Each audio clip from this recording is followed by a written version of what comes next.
Kia horo te marino, kia whakapapa paunamu te moana. Hei huarahi mā tātou I te rangi nei. Aroha atu, aroha mai. Tātou I a tātou katoa, hui e, tae ki e. May peace be widespread. May the sea be like greenstone, a pathway for us all this day. Let us show respect for each other, for one another, and bind us all together. Kia ora. Thank you so much. So may I ask if there's any apologies or conflicts of interest?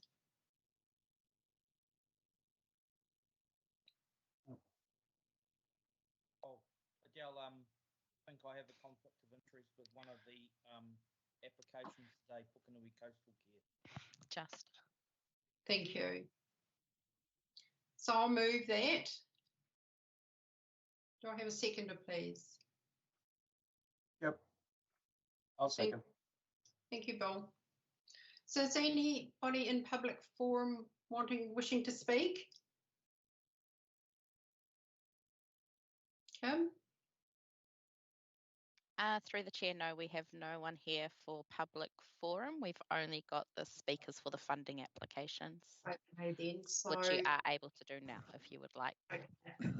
Madam Chair, Sean here. I'm happy to speak briefly to COVID, which is obviously the big concern at the moment, and take any questions from elected members during the meeting, either now or whenever it suits you over the next hour.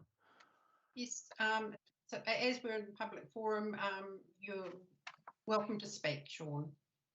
All right, thanks, and welcome to everyone. I know we've been sending out sit reps to all elected members to just keep them abreast of what's going on, and that's out of respect for the fact that you're all quite well connected with the communities, and I know a lot of you are receiving general contact from people who want to know what's going on and who've got concerns about their own families and businesses. So I'd love to hear from you if there's more that you need, or whether that's satisfactory what you're getting at the moment. But we'd aim to just try and keep you well advised of how we're tracking. I think just to recap, the thing about your council is that 12 months ago we effectively sent everybody home because we had no choice. But unlike just about every other organisation in New Zealand, we built that into permanence. So we've been on a hybrid working model since then, and there'll be a time when half of the real estate that's been occupied by council workers for the last 30 years will be sold, or at least we'll cancel the lease because we're only using about 50% of the footprint. What matters at the moment is that going home to work from home is just business as usual for us, and so our business continuity has been really good. Our organisational resilience to more COVID is high, and so we're cracking on. We have closed some services, as you'll be aware. The customer service centres are closed, the eyesights are closed, libraries are closed because these involve face-to-face customer service, which we can't sustain legally. But in all of those cases, there's still phone options. In libraries in particular, I think we've got about a dozen ways of contacting libraries, getting books ordered, getting online reads and the like. So that was all set up during the last COVID. So again, quite good business continuity from that perspective. I should say that whilst all of our staff are at home, it's not completely business as usual, because they're finding that they've got a lot of kids and husbands and wives sharing the same space. So there are a few stresses there, like for everybody, are extra. What I have reminded staff of in the last 24 hours as we come to the end of our first week in lockdown is that council workers are privileged in the bigger scheme of things. We're expecting them to spend their first priorities getting everyone's health and safety sorted out, and second priority getting business continuity guaranteed, and we're in pretty good shape. But a third priority is to generate some headroom as soon as possible for what's coming. We think there is more coming. It'll either be a prolonging of our lockdown and then more and more businesses and other community members starting to struggle, and we'll be working with regional civil defence on getting logistics out to people who need help and the like. So we've got headroom being generated over and above our normal work so that we can get out and help. And at the moment, I can tell you there are 66 names on the volunteers list for council staff who are ready to do unpaid work in the weekends if and when we get to a point where the community needs extra assistance. If anyone wants more information on the essential services under level 4, in fact, what I might do is just post a list during this meeting just to remind you of what is all still working. I'll just put that in the chat line. In the meantime, to finish, we've got excellent communications with the Kahua Taunui. We're meeting with them regularly. That's the 12 iwi, who represent basically 50% of your population, and working with each of the tribes to sort out their own, to assist in their information flows and in sorting out the security for our own peoples. And separately, I meet every day with Northland Intersectoral Forum, which is basically about 10 government agencies who have all got a dog in this fight. This is the MSDs, Ministry of Social Development, TPK, Department of Internal Affairs, and others, who are education, police, health, who are all bringing their updates to the table so that our council is well connected with what's going on with the management of the emergency. And the only final point, the only big issue that's really coming up is one that our mayor is championing with the other mayors and chairs of the region, which is to do with the Auckland corridor. There was last time frustration that whilst the logistics of supplying the far north was uninterrupted, that is, you can drive a truck from Hamilton full of chicken to the far north district, and there are provisions made for that through the motorway system in Auckland. But what isn't provided for is tourism, which is a lifeblood to many of our businesses, or non-tourism business people who have cause to travel between the far north and anywhere south of Auckland. So our mayor is bidding for a more streamlined way of getting through the borders and the checkpoints if you are one of those categories of customer or business person, without all of the hoo-ha. And that's quite a tricky thing for the government to organise because of hard cases who'll run the blockade without those credentials, and how do you discern between one and another, and how do you stop people stopping for gas, stopping for a sandwich, and other things that bring disease north. So anyway, that issue's coming up. But for you as a community board, we've got a really good level of resilience and business continuity here, and I'll be happy to take any questions about where we're at and where we're heading. Thanks, Madam Chair. Yes, John Stewart has a question for you. Go ahead, John. Yeah, g'day, Sean. As we move down I'm just listening to you about people working from home.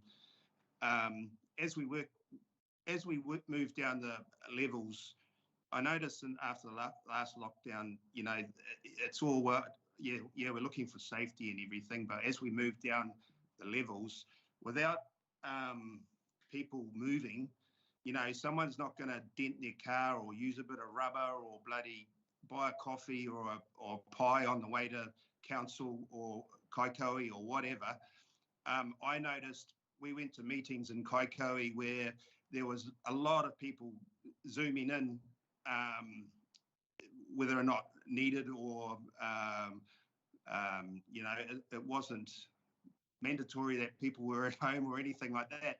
I for one really think the council needs to look at that as well. Small business relies on the movement of people to actually make it possible. Sorry, someone's just calling in. Yeah, if you know what I mean, Sean, I'm sure you know what I mean. And I'm a strong advocate for council leading the way with that as we drop down in levels. Yeah, look, I do know what you mean, John. Just to confirm that I understand you correctly, Auckland and Wellington have gone through quite major campaigns here as well, where the business community and the central business district put their hand up and said, "Oh, look, this is all very fine, but no one's buying sandwiches."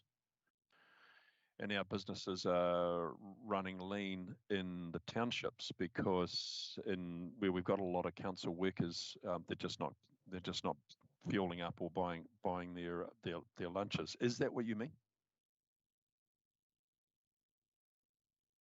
Yes, yeah, Sean. Just in general, just everything from using the tread on your tyre that needs to be replaced in time. From you might bump into another vehicle, so you need the local panel beater. You know, for myself, I noticed, you know, I'm probably one of the industries that actually get affected mostly because a small business comes back after lockdown, and the last thing they want to do is spend money on advertising or letterheads or printing. And if they're working from home, that's even less likely. Yeah, look, it's a good point, and it's a dilemma for us, but one that we've definitely made a decision about until elected members tell us otherwise. Because I'm watching our you know, when we committed to this, a very big piece of work, by the way, which you don't need to know about in terms of how we've organised ourselves to give you the service you need. But I'm monitoring our budget savings against our forecast, and we're doing better than we thought we were, and we look like we're saving about $500,000 a year. Now, you recall that $680,000 is 1% of rates. So to save $500,000 a year is quite a big deal, and if we were to make that permanent, it's a very big deal.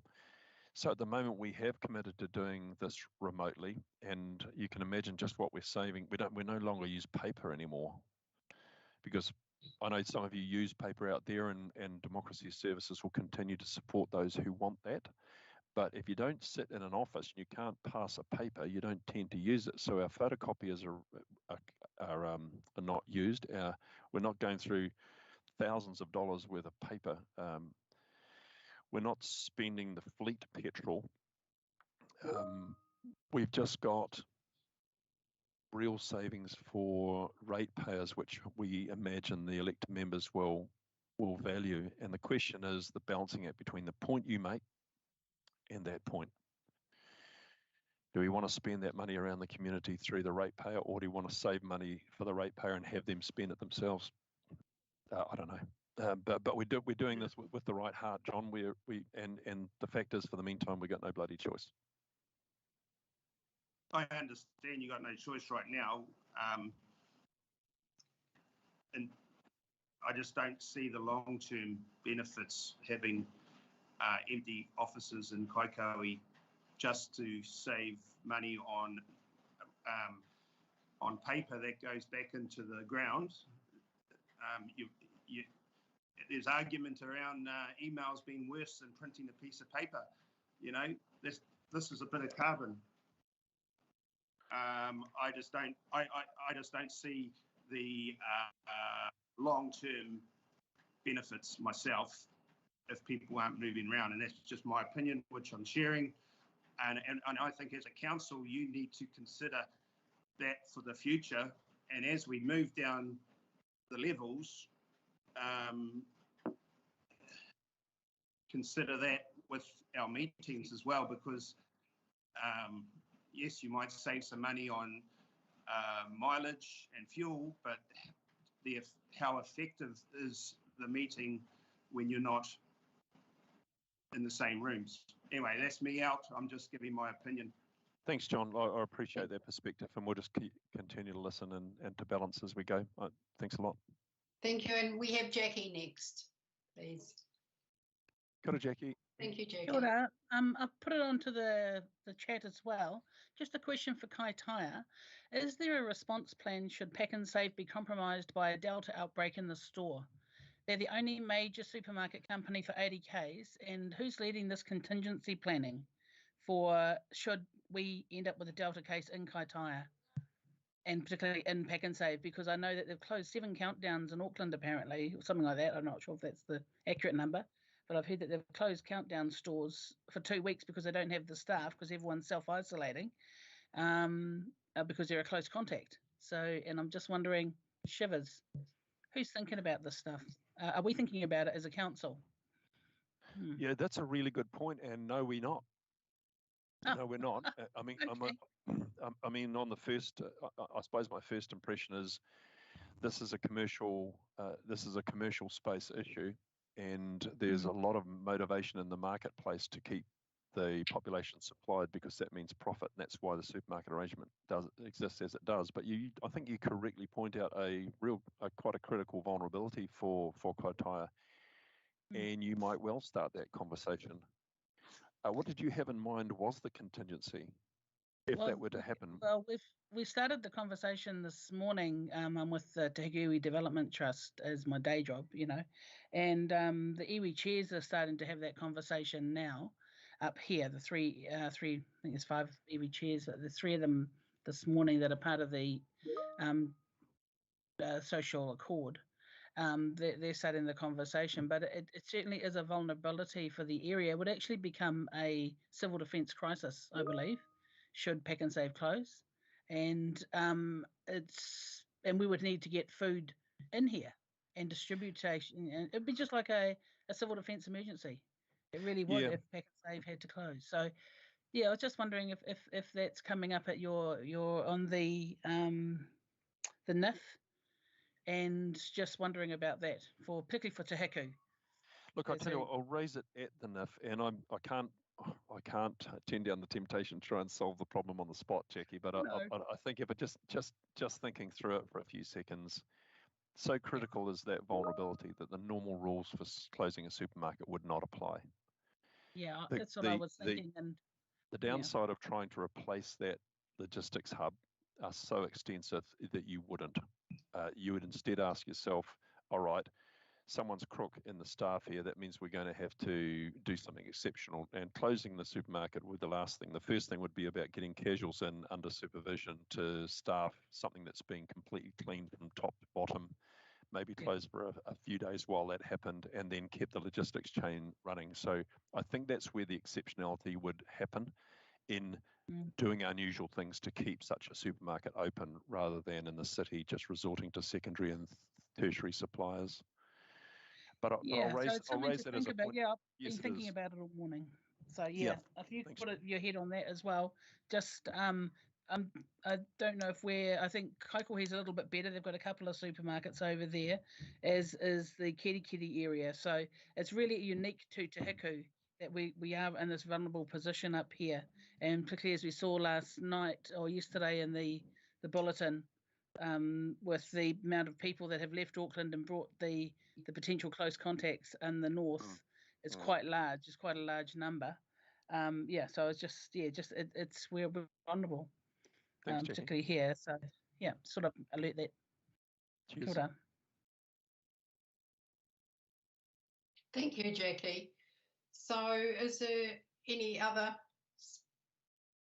people who would like to speak about this issue? Just me, Madam Chair. Thank you. Oh, Jack, you've still got your hand up. Thank you, Sean, Morena. I just wanted to give recognition to our CEO. He's probably too humble to say so, but he's excellent in a crisis. And the reason that we have all of these systems set up so well is under his leadership from the last event. So I just want to thank our CEO for doing that, setting up those systems and those structures and the networks digitally. And as a community board, I wanted to support what John has said as well, and that as a council we are considering those issues about having physical offices or not, and efficiencies around that. This innovation has been rolled out under our CEO and our senior leadership team under his direction. So thank you very much, Sean. Thanks, Felicity. Appreciate it. Thank you. Right, we're on to item 5, which is speakers. So, Kim, are you able to let me know who's the first speaker is, please? Welcome. Through the chair, do we have a speaker here from Far North Joyfest? Right.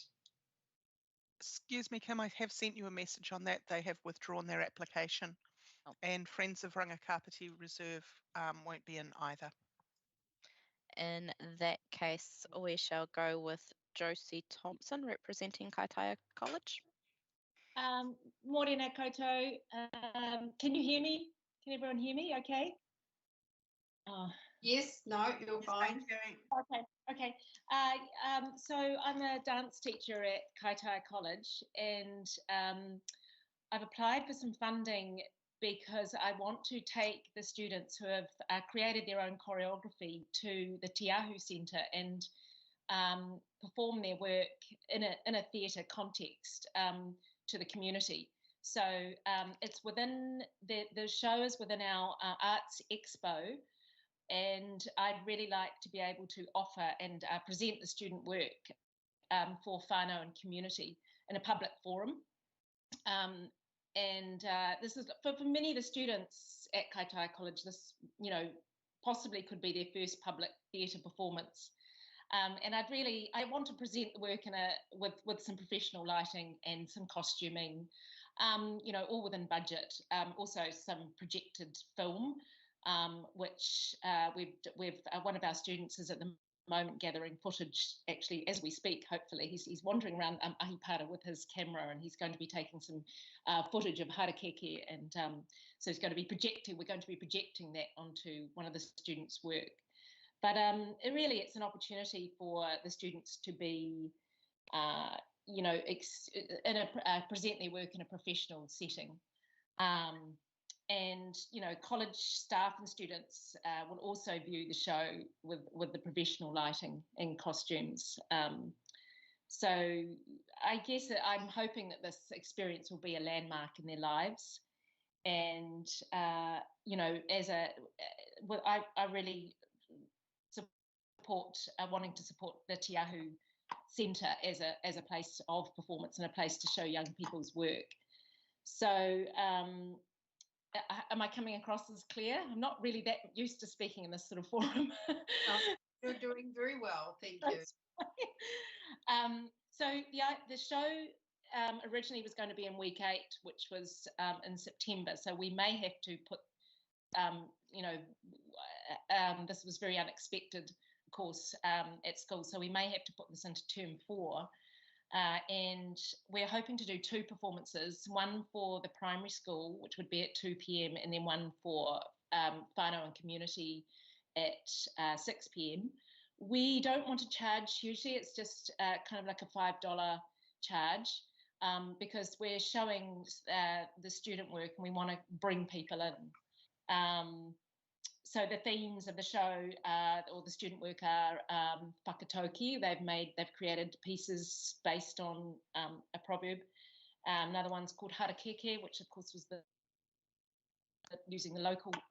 And another one is by a local choreographer, Manaki Hohepo, who was our senior boy last year, and he's gone off to Otago to study dance. So he's come back and choreographed on the students, and he's made a piece called Freedom, based on Black Lives Matter issues. So so the main thing is to promote young people's work and give voice to young people that I'm teaching. Yeah. So so is that sort of clear? Have you got all the pieces of paper in front of you about the application? Yes, we have. Thank you so much. Now, I see that your function is going to be on the 14th and 15th of September. So that's really just sort of not long to go. And I'm thinking about the levels as well. I don't know where we're going to be at. So what is your plan? Would you, if it wasn't going to be on at that time, are you able to maybe put it out to a further? Yes. I've just been in touch with my department this week, and what we're thinking at this point is postponing it to, perhaps another month away. So is that possible to change the dates, given, the formality of the application? Is that, or do I have to reapply? So what we thought we'd do is we'd do it in term 4. So I haven't got the date in front of me, I'm sorry, but it is term 4, which was still probably in the first 2 weeks of term 4 before the students' external exams. Right. Oh, for the second date, you mean? Yeah. Yeah. Yeah. Okay then. Kim, is that or Catherine? Can I have some feedback about that, please? That would be fine. You can make the resolution subject to being able to take place under COVID restrictions of the time, and we can go through and get further extension if that's needed. Right. Okay, that's fine. Thank you for that. So that's quite clear. So all you'd need to do is just check with Te Ahu who take the bookings and yeah. Yeah. Go from there. We can make that call. Yeah. Yes, absolutely. Is there any other questions about the project or anything? Yeah, John? just quickly, Josie. John here, John Stewart. I just wondering, when you get costumes made like this, is that something that the college will then own and be able to use again? Yes, yes, any costumes. What I've done is I've designed it so that the costumes can be reused for different performances using, you know, different kinds of sort of additions and things like that. So they're kind of basic colours, so that they're sort of reusable. So they'll be owned by the college.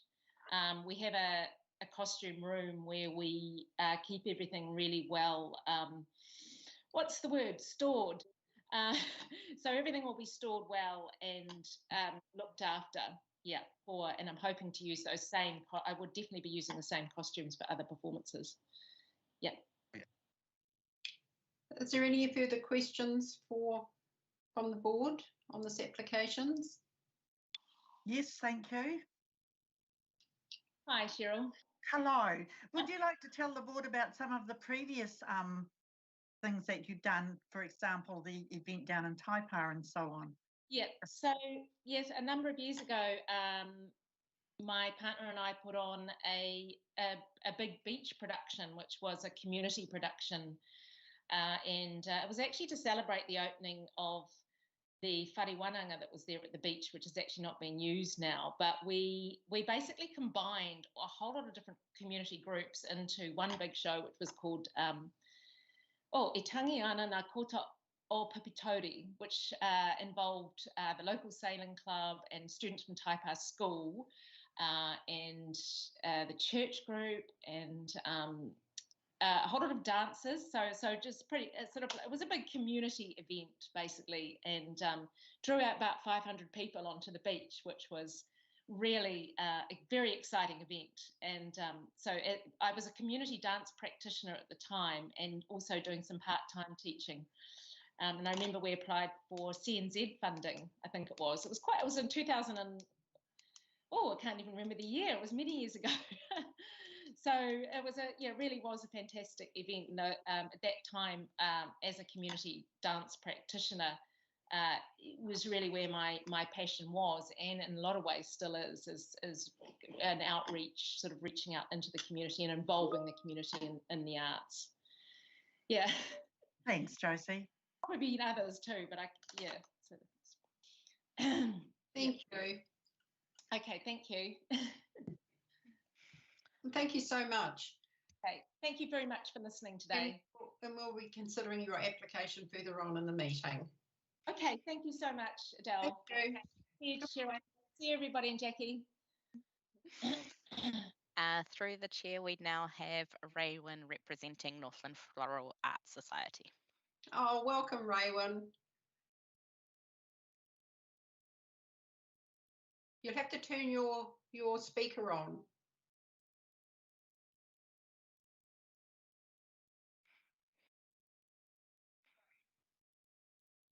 No. There should be a button or an icon on the screen that looks like a microphone, Raywin. If you just click on that up the top, and that will unmute you.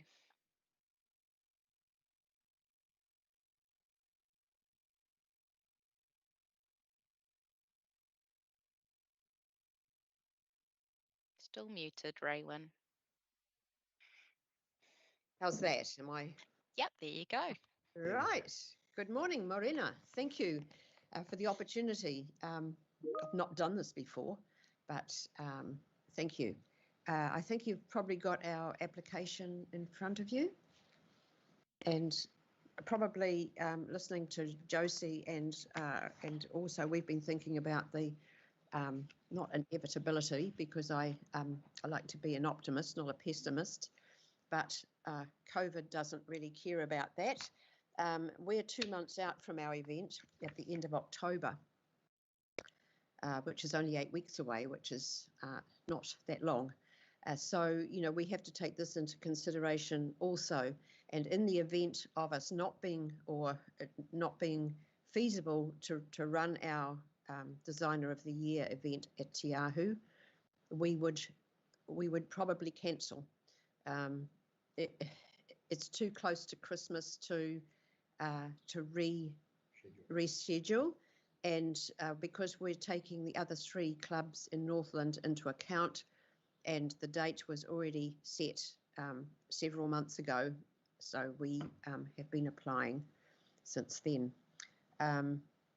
It's a community event. It's held every 4 years throughout Northland. Every year, sorry, and every 4 years, Kaitaya's turn to host. We've hosted it successfully at Te Ahu. It's a wonderful venue. It's a lot bigger than the other venues that we have available in the other centres, and it just works a treat. It lets us use the facility to the full extent of what's there with the kitchen, etc. I don't want to go on about lockdown too much. We'll just take it as it comes, but needless to say, if there was any funding approved, then it would be returned upon the cancellation or held in abeyance for the next year, and we would be still taking our turn next year to host about the same time of the year in spring. So I'm here for any questions that you might have, please.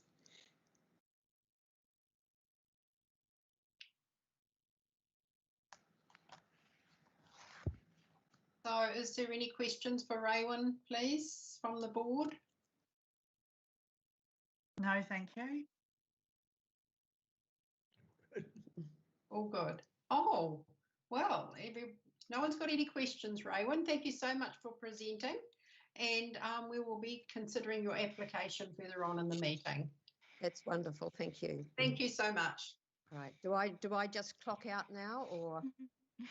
Oh, Yes, please, Raewyn. Okay. How do I do that? There will be a leave thank you. button up the top of your screen if you just click on that at the top right. Through the chair, next we have an apologies for my pronunciation, but Indrani. Indrani, I'm here. So, ready when you are. So what funding application is this you're speaking to? So the Te Whakaora Tangata application. Okay, thank you. Kia ora, everybody. Yeah, my name is Indrani Reddy, and I am a co-founder of Te Whakaora Tangata. So we've applied for money for rental that we rent a property on in Kaitaia. So generally, we work with high risk whānau in the community, both in South Auckland and in Kaitaia. But we are based in Kaitaia. And yeah, we work with the highest risk families that are usually struggling with drugs and alcohol and domestic violence, families who have had their children uplifted by OT.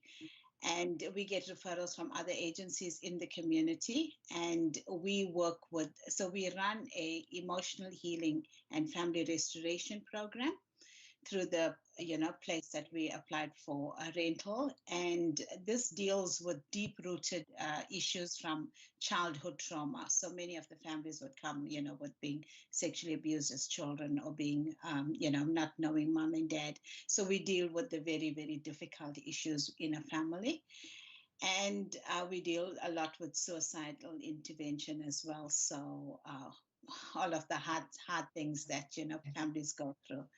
So that's what we do in a nutshell. And our application was for rent. So we've rented a house on Paki Ave, which we use as offices and as counseling rooms as well.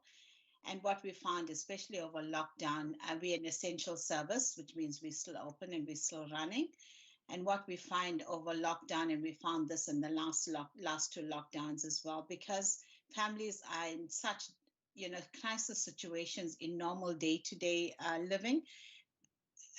Something like lockdown just adds another level of that, because then you have, there's more domestic violence. There's, families who are struggling with children, many children in the home. That puts huge pressure on the relationships. So, so that's what we do. We help these families, especially at this time, to navigate all of those difficult situations, difficult relationships, especially families who's just working to get their children back from OT, or just got their children back from OT.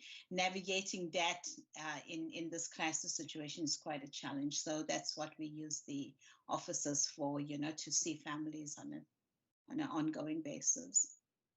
Happy to have any questions on the application. Just one question from me. The J.R. Mackenzie Trust, that's a pending application for $12,000. Have you had any word about that? Yes, unfortunately, we've just heard on that. We didn't get that. We didn't get that money. They didn't have enough funds to go around through all the applications, so that's been declined. Okay, thank you. Is there any further questions from the board?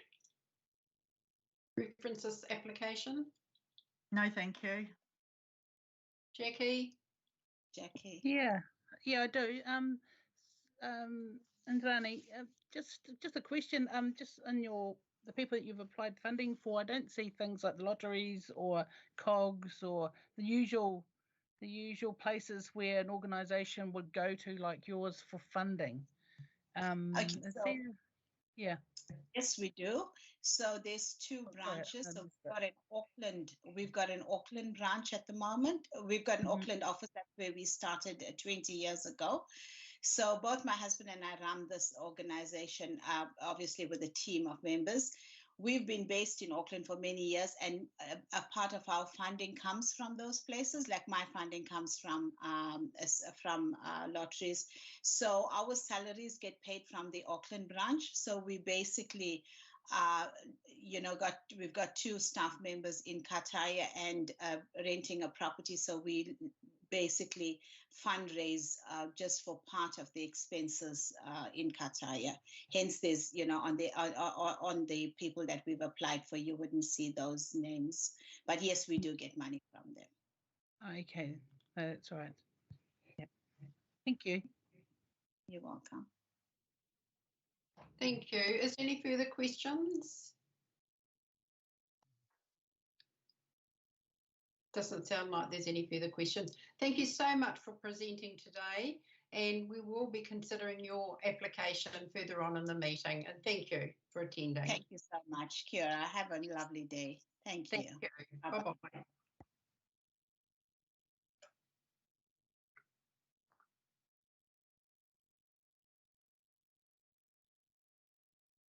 So, Kim, is there any further speakers? Through the chair, no, that is it for speakers. We're now on to the rest of the agenda. Oh, okay then. Right. Where are we? I'm just going back up to there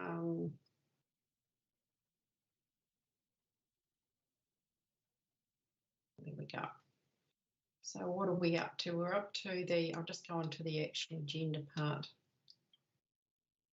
Right, we're on to 6.1, which is the confirmation of previous minutes. So I can move those. Do I have a seconder, please? I'll second it. Thank you so much, Darren. All in favour? do we have to go through and tick everybody off, or? Aye. Through the chair, yes, you will need to do a vote by division as we have moved back to a virtual meeting. So I will bring up the list now for you. Thank you. I will do that in future.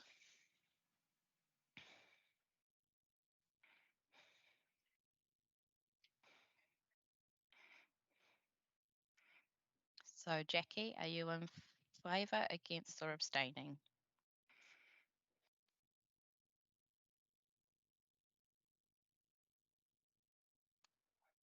Jackie, are you muted? Yep, because it's a train station where I'm at. At any minute now, there could be a screaming, potentially dying child screaming through. So that's why I'm always on mute. So in favour, against or abstaining, Jackie? God, I'm in favour, so I'll do your thumbs up. Thank you. Darren? In favour. Cheryl? In favour. John? Yep, in favour. Bill? Are you on mute? Sorry. In favour. Thank you, Bill. And Councillor Foy? Aye. Perfect. That's all done. Thank you. Right, we're about somewhere now.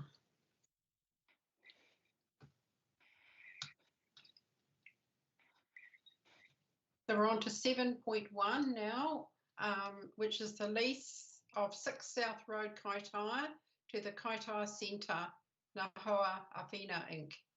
So do I have a mover, please? I'll move it. Thank you. Do I have a seconder, please? Yeah, I'll second it. John. Okay, thank you. So we can discuss this now.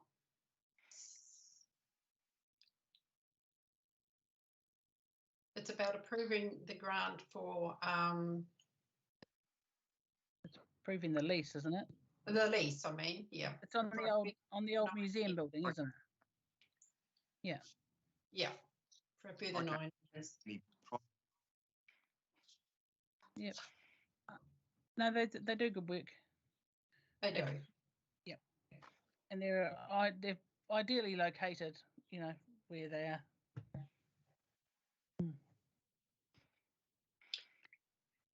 Through the chair, we also have Tanya Steen here. If the board members do have any questions, she will be able to answer them as the report writer. Oh, okay. No, I'm quite happy with this. They do a really good service to the community, the people centre. So is there any further discussion on this item? No. So we will go with option 1, which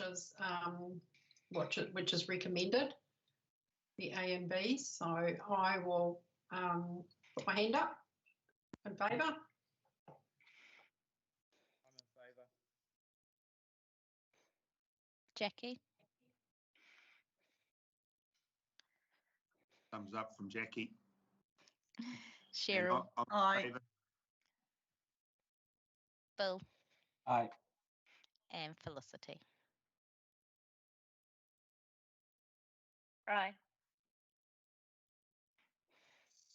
Thank you. All done.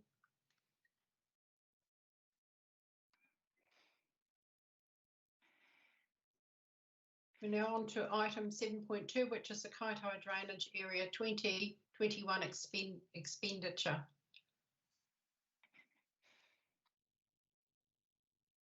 So I'll move that one. Do I have a seconder, please? I'll second it, Bill. Thank you. Is there any discussion on this one at this point? I have some questions, please, about the drainage in general. Has a date been set for the workshop, please?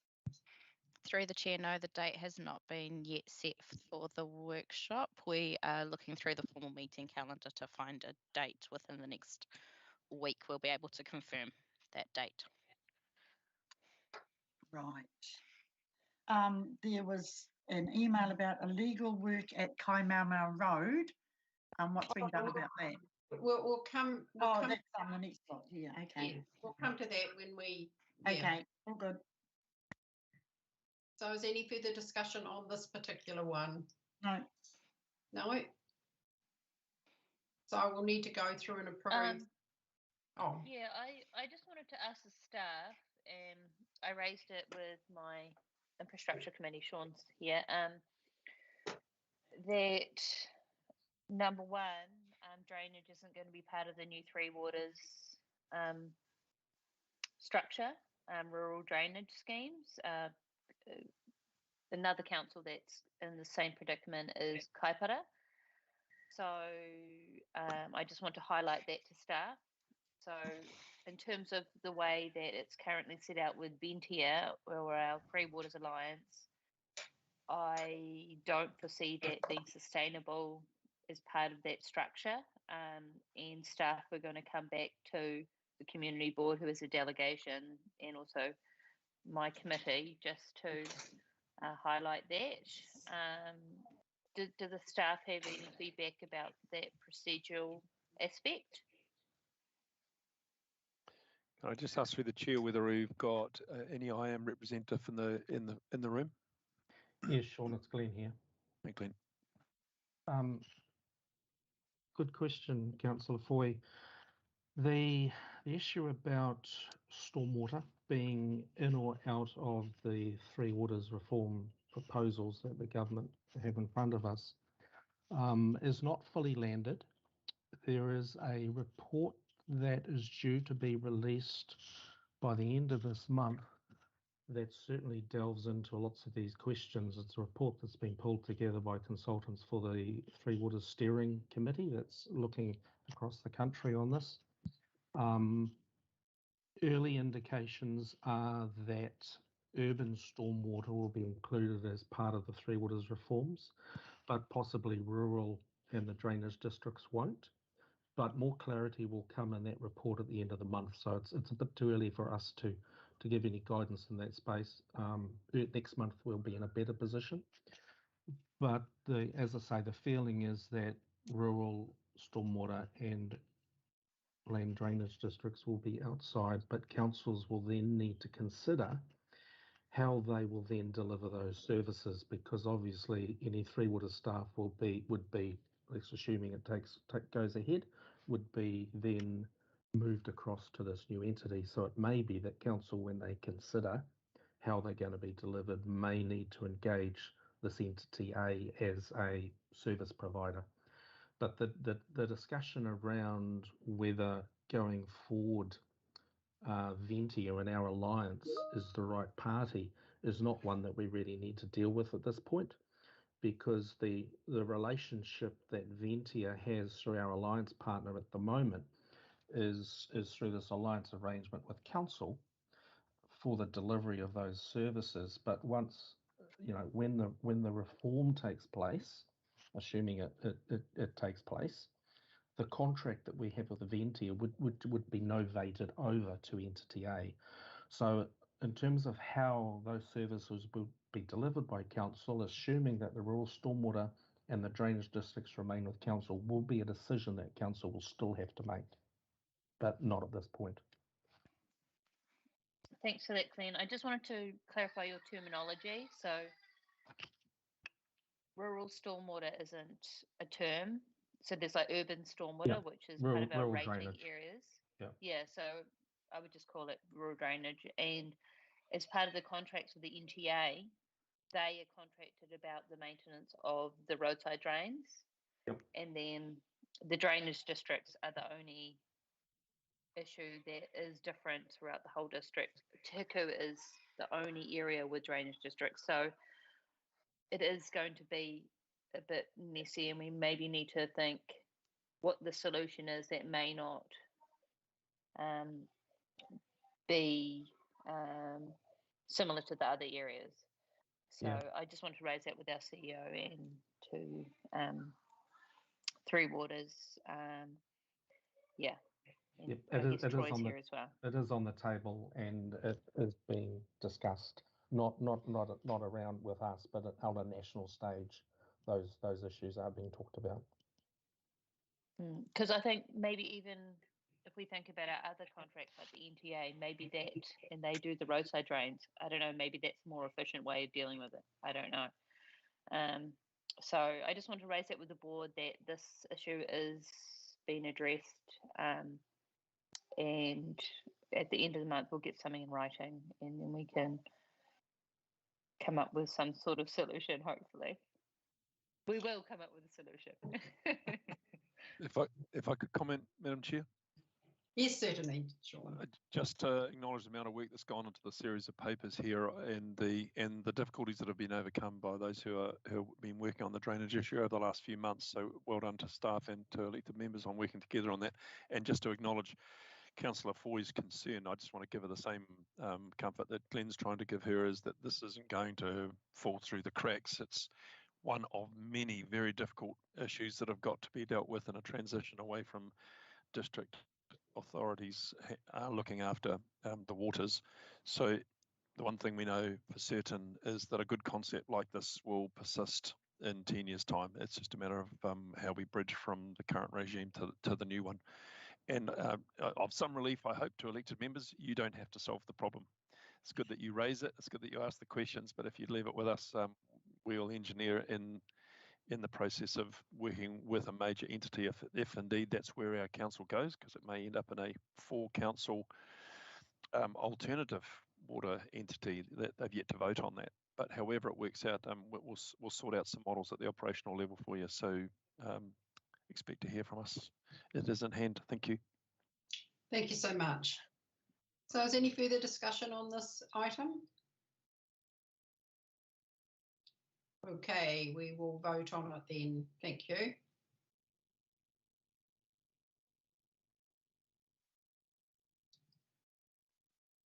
I'm in favour. I'm in favour. Jackie?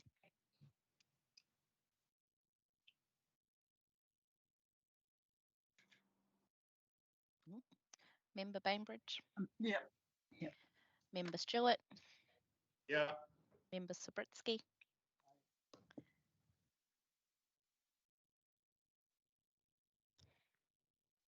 Member Foy? Aye. Jackie, were you in favour of it? Aye. Thank you. And Member Sabritsky? Aye. Cool. Thank you. So we're now on to item 7.3, which is the Kaimao Drainage Area 21-22 program. This was well workshopped for this year, and you can see the A, B, C, D, E recommendation.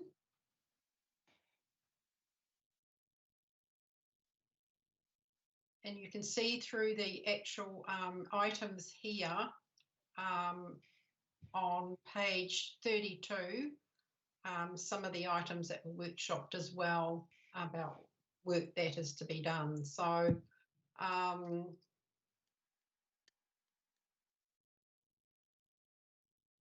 is there any questions about this one, please?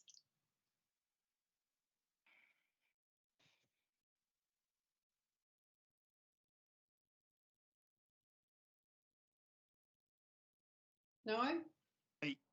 Yeah, through the chair, Adele, I've had a good read of this time round.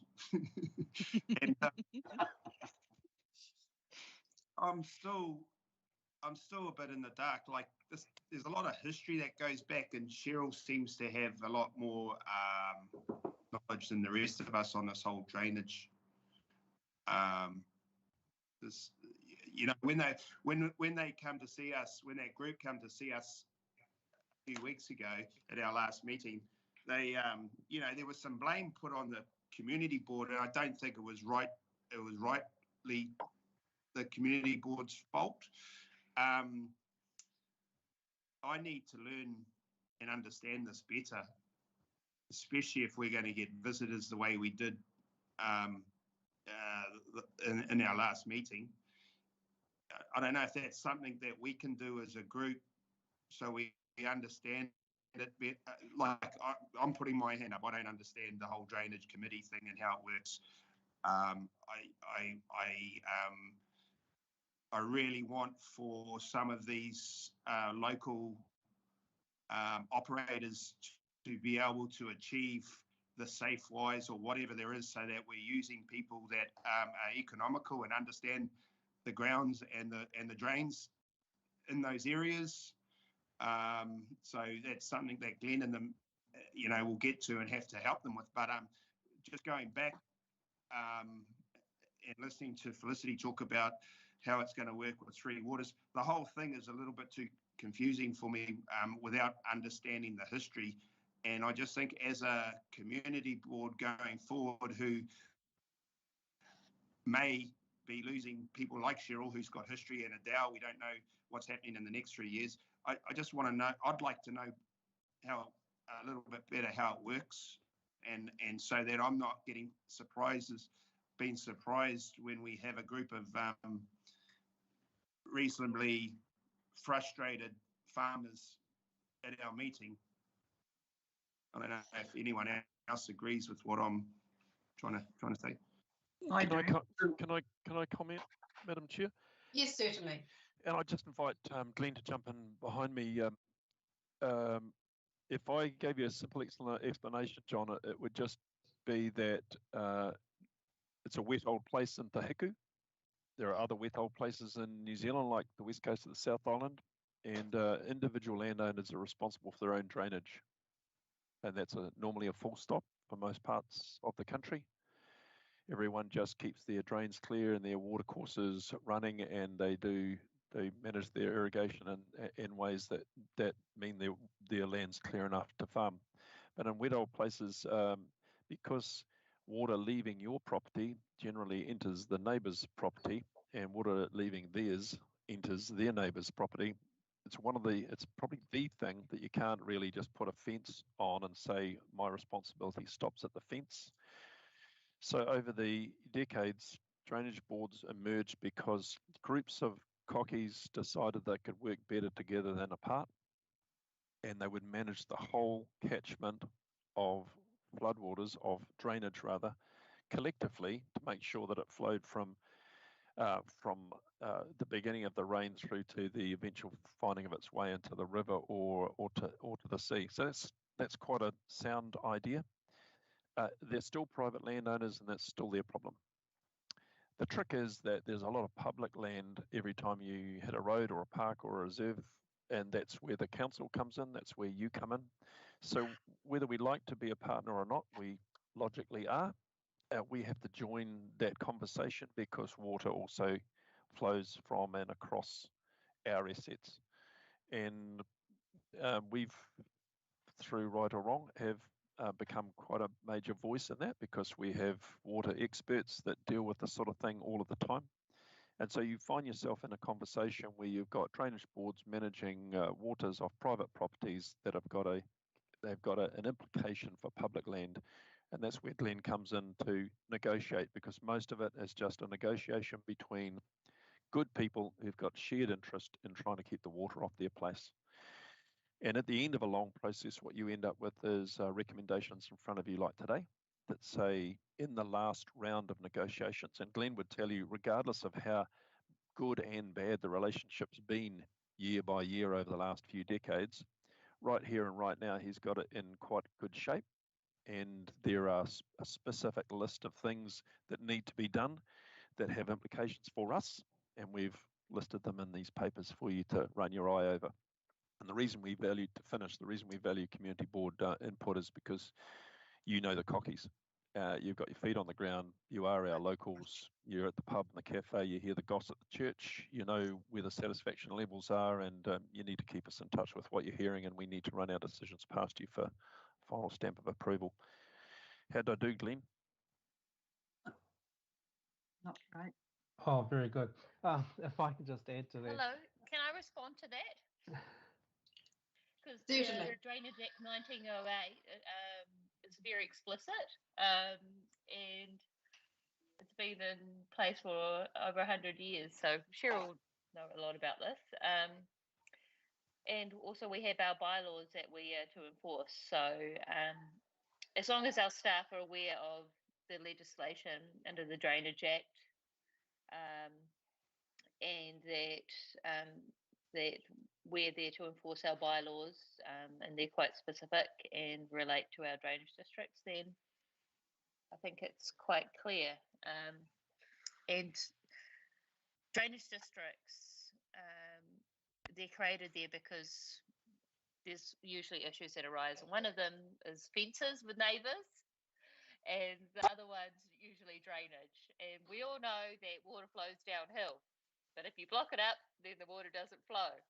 So so that's part of the reason that we've got a bylaw here as well, to collect money so that everyone pays. So that's why the council's involved as well.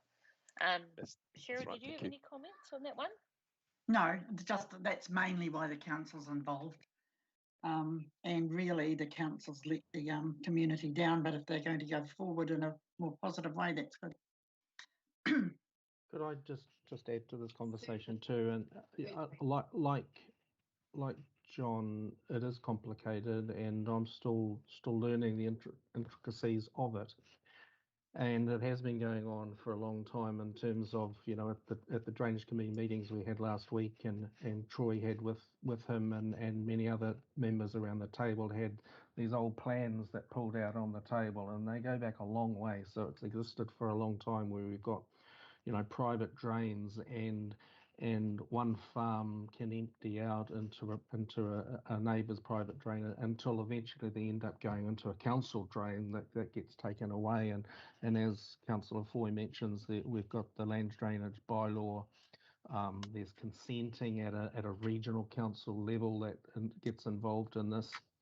And I'm thinking that perhaps one way to expand a bit, before just picking up on John's points, at these workshops that are going to be planned later this year, maybe the first, you know, 20-30 minutes of it,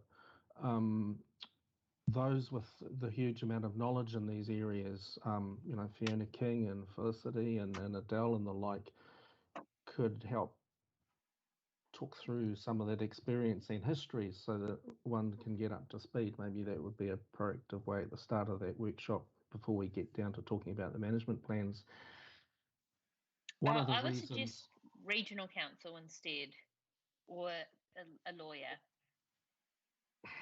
One of the reasons that those farmers turned up at the Te HIku Community Board last meeting was because that was their place to come, because the drainage committees are effectively a subcommittee of the Te HIku Community Board, and that was why they came to your board, to let you know their feelings and their concerns. Yeah,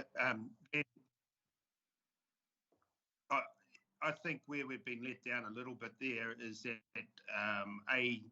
we miss the meetings, which we all know about, and I think that the community board needs to be updated more often, and so that we do understand what happened, whether it's quarterly or whatever, what's happened for the farmers, for the drainage committee, so that we can answer questions when we're on the. Sean's just mentioned we're the ones in the out and about. You might find me at a pub every now and then. I think some farmers get time off as well, you know, but we can't. When I can't answer a question, I'm as frustrated as they are. Okay, perhaps John and Jackie, we could invite you to the next drainage board meeting as sit-in, and then you can probably get a fairly good handle on what's happening. Now, just to give you a little bit of history, prior to the community board taking over the actual the meetings, I should say,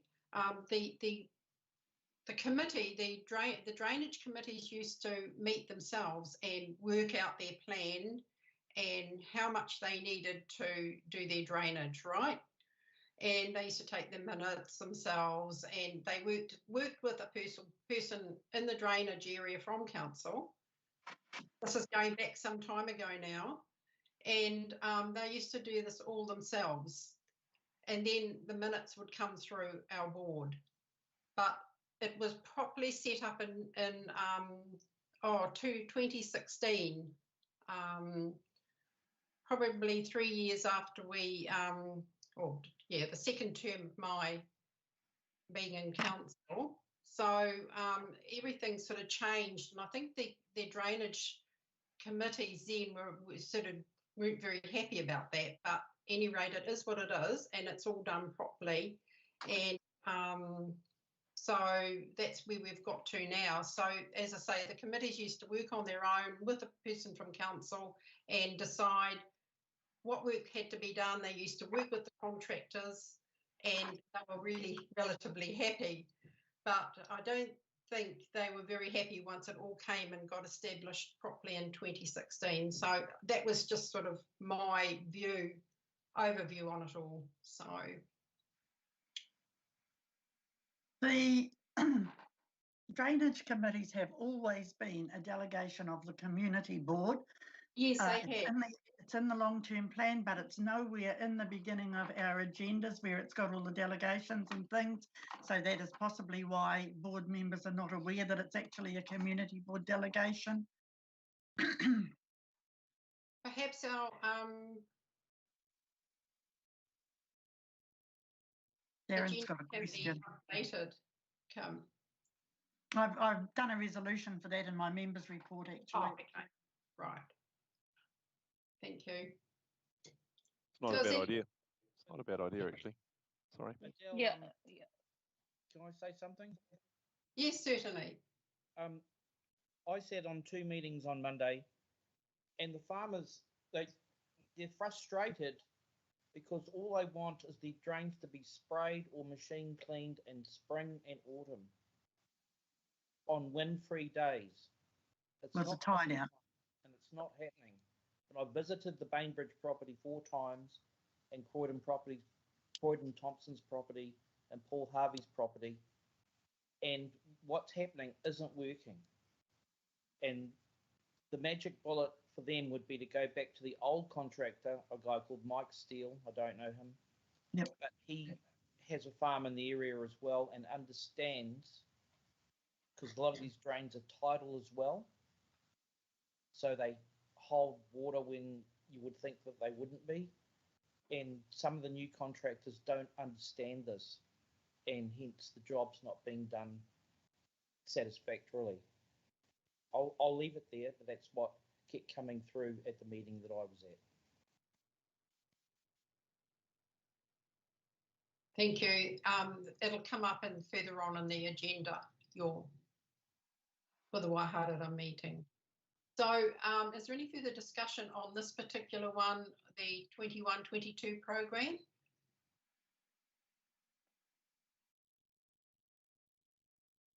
Okay, then we'll have a vote on it then. So through the chair, I need a mover and a seconder first, please. Oh, I thought I had, sorry. I'll move it. I'll second it. Thank you.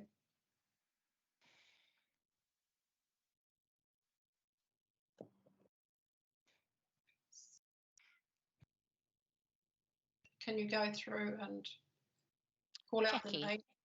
Member Brown.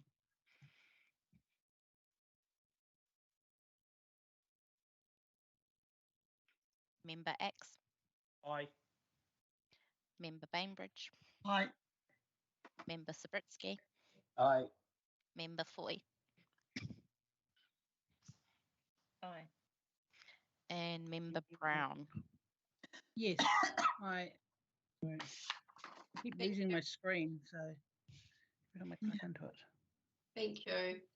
Right, we're on to the next one now, which is 7.4, the 22-23 program. Do I have a mover, please? Jackie. Do I have a seconder, please? I'll second. Thank you.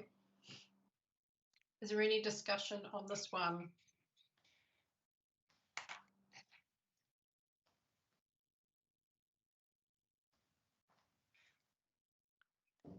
Member X has his hand raised, but that may be from previous. Sorry, no. Take it Oh, off. I've got my hand raised. Yeah, It's not something. It's something about just drainage districts in general, and it was just that I noticed that we're not enforcing our bylaws, and I guess that's a question for the community board as well. And we had that discussion, Glenn. You know, what's the point of having a bylaw if we don't enforce it? And what are the instruments we can use just to remind people whatever our bylaw conditions are? That's all. If that can be part of the discussion.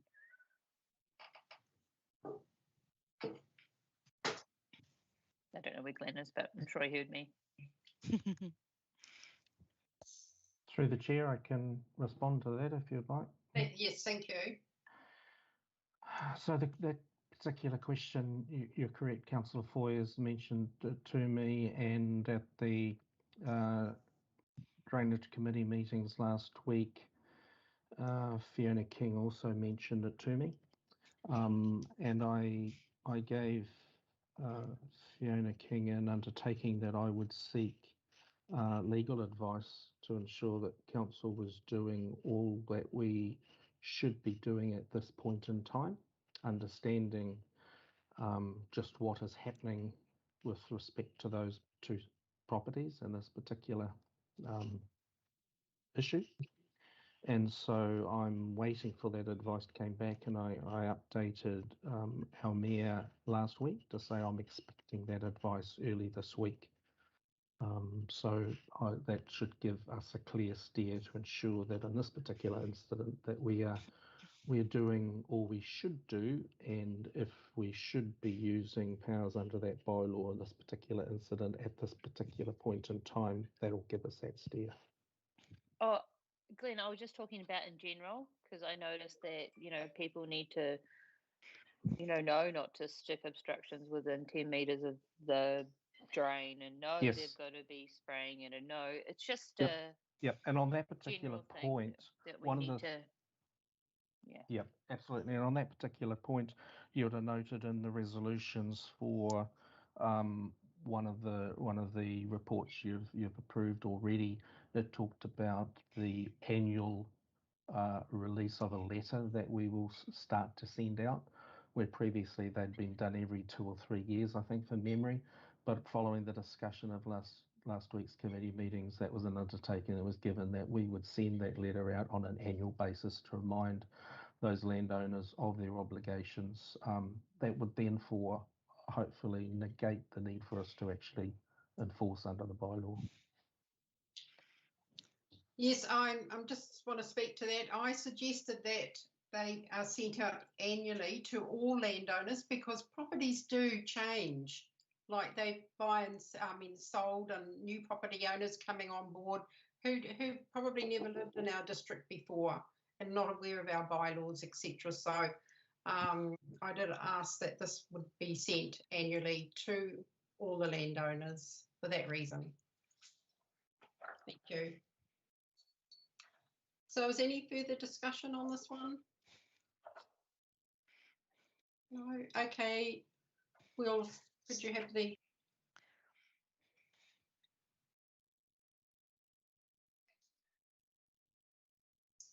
Chairperson Gardner. Yes, I'm in favour. Thank you.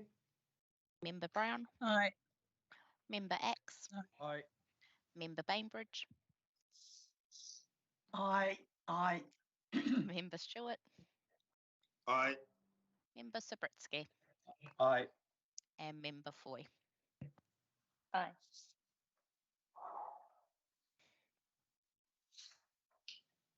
Thank you. So we are now on to item 7.6, which is the Waharara and Kaikino Drainage Rural Areas 21-22 program. Through the chair, we're on to their 2020-21 expenditure report. Oh, have I gone past? 7.5. Oh, sorry. Where are we? Sorry about that. Oh, yes, 2021 expenditure. Sorry about that. I just went a bit too fast. So, do I have a mover for this one, please? Darren moves it. Thank you. Seconder? Yep, aye. Thank you. So the information is there. Is there any discussion on this expenditure and balances? No?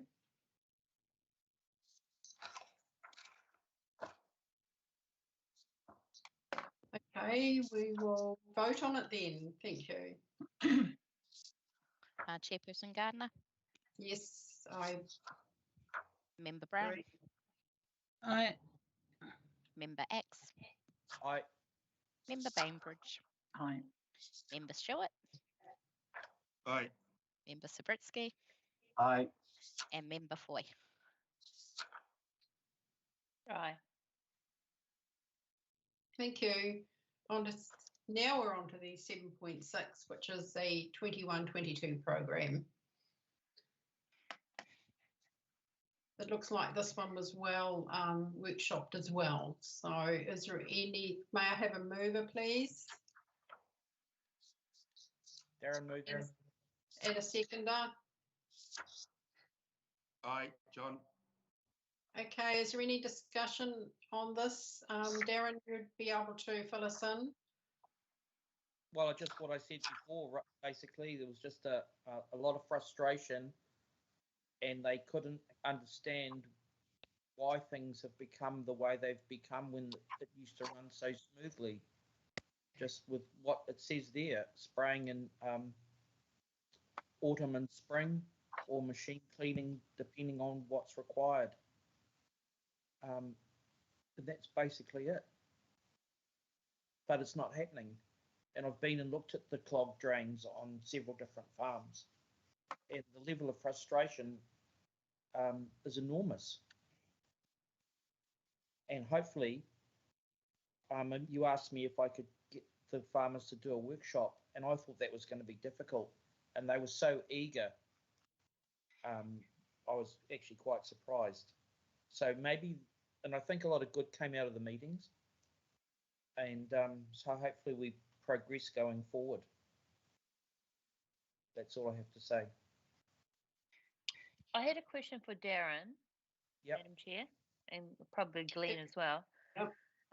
For your drainage district, have you had feedback that your rates for your drainage district have gone up hugely? Your Yes. targeted rates? Yes. I was shocked at the numbers for your drainage district from the examples I've been provided from some ratepayers. Can we have feedback from the staff about why that is? Because that, number one, that should have been approved by the drainage committee and then community board before the rates was struck. I just think that the timing is all out. Yeah, and it's costing the ratepayers in these drainage districts more money. Do the staff, or I don't know, Troy or Glenn, know why? So through the chair, just if I could deal with two of those questions the best I can. So there was some really good conversation at the drainage committee meetings last week, and it's shown in the resolutions here, where it's stated around the spraying to occur in late spring and late autumn, and they were undertakings given by our alliance partner who came to the meeting. We had the operations and maintenance manager who was new to Ventia. He's only been there 2 months. He came along and he gave undertakings that work would happen. He also gave undertakings that he would work with any small local contractors that are up there who know the area, and invited them to make contact with them, and he will also reach out. And in terms of meeting Ventia's health and safety requirements, they will work with those small contractors to do that. So that was that ongoing commitment going forward. In relation to the rates, that was something that was presented at the meeting too, and Troy had also received an early heads up that was going to be a concern. I don't know the answer. We reached out to our finance colleagues to get the answers to that so that we could share back with the committee and the community boards.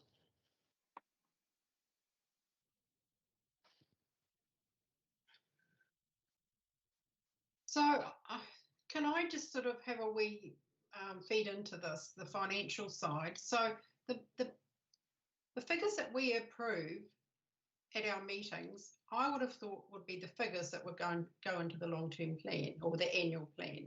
So is this not the case?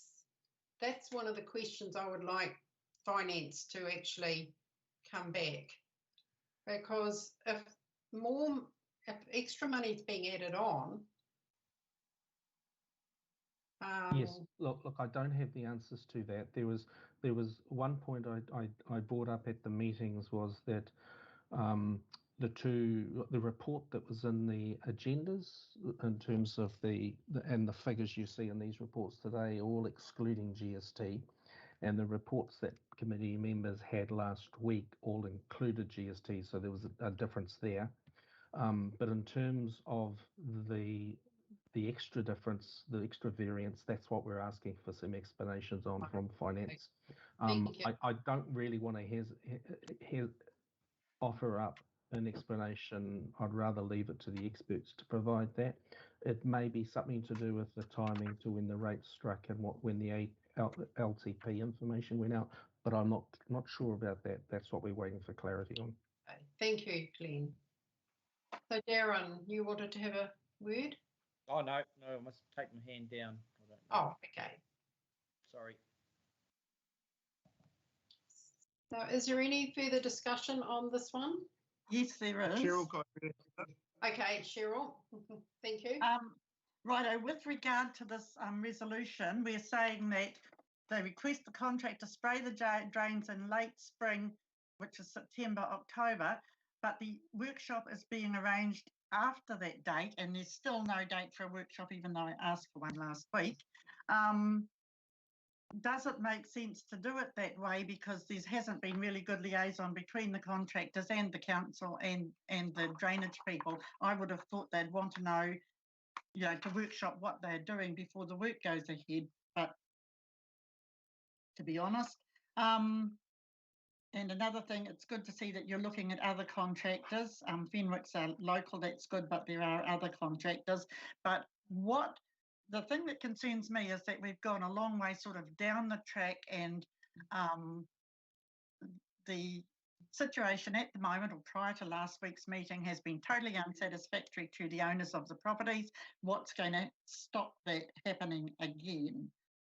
At the moment, as a board, we can keep an eye on it, but we don't know what's going to happen in the future. And I'd also like to know what's going to happen about a common sense approach, for example, doing the clearing from the outfall end so that the water can get away better, and doing the spraying when the tide is out, which hasn't been happening. There's a letter in the agenda from the contractor saying, well, we turn up and nobody's there. Surely they should be told, and somebody should be telling them, to liaise with the property owners before they go on the property so that that doesn't happen. That's not too hard, I wouldn't have thought. And there is another thing, which is just the illegal works at Kaimao Falls that was actually raised with me on Kaimao Road. Who addresses that and when?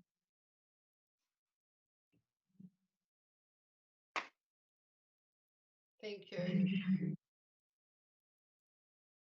Thank you, Cheryl. Is there any further discussion on this particular item? That wasn't really discussion.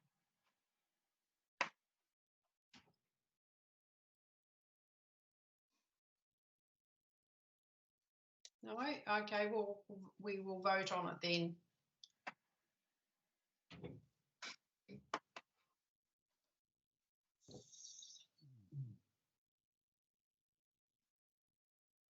Chairperson Gardner.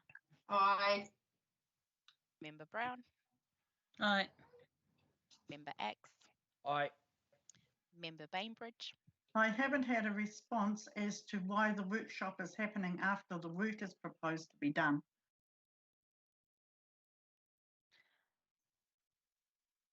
through the chair. So it was at the request of the drainage committees to hold the workshop at the end of October or November. So we're just working to their request. Right, can we have a date as requested within a week then, please? Yes. Okay. Member Stewart, Aye. Member Sabritsky, Aye. and Member Foy. Aye. Thank you. We're on to 7.7, which is the Wahararo and Kaikino Drainage Areas 22-23 program. So I'll move this one. Do I have a seconder, please? Darren. Thank you. Is there any discussion on this one? Because this is for the next financial year, which starts in July next year.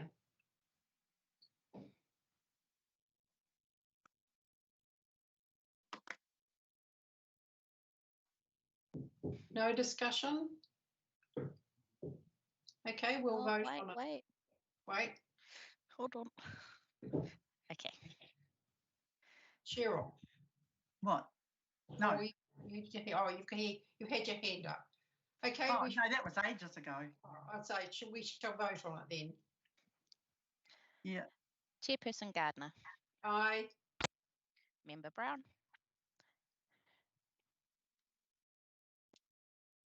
Member Axe. Aye. Member Bainbridge. Aye. Member Stewart. Aye. Member Sabritsky. Aye. Member Foy.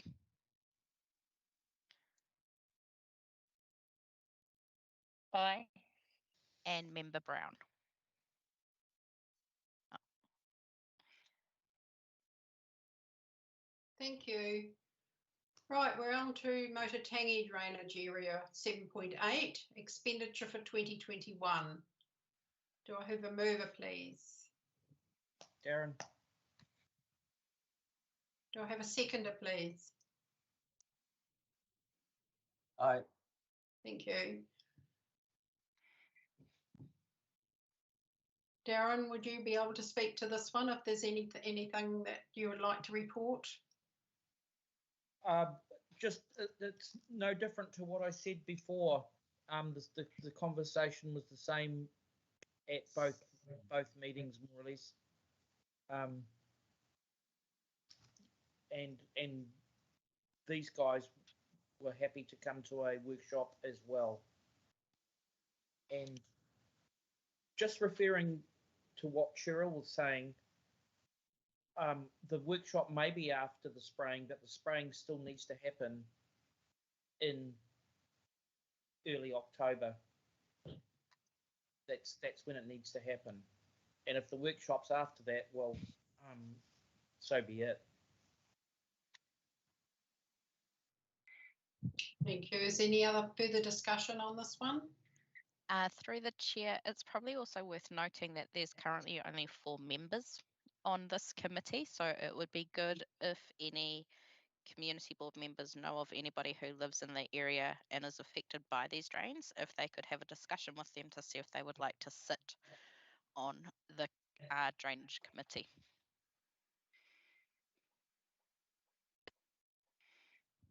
Yeah, it was only really myself and Jeremy White that could move or second or vote at that meeting. There's only 2 of us there.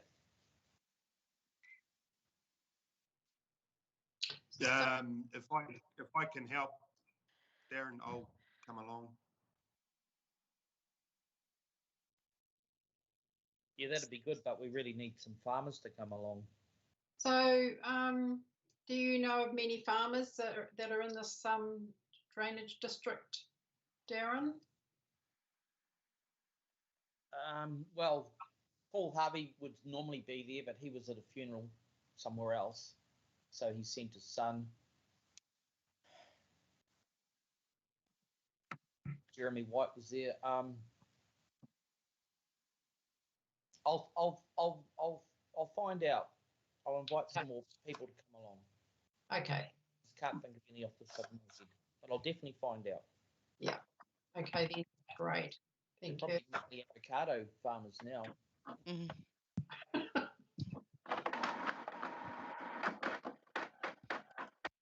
So any further discussion? We'll have a vote on it. Chairperson Gardner. Aye. Member Brown. Aye. Member X. Aye. Member Bainbridge.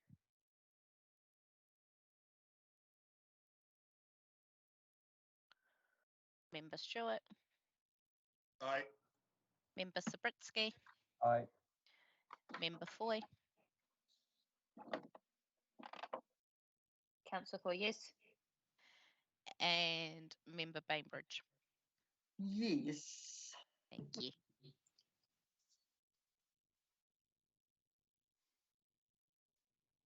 Thank you. So we're now on to item 7.9, which is the 21-22 program for the Mototangi drainage area.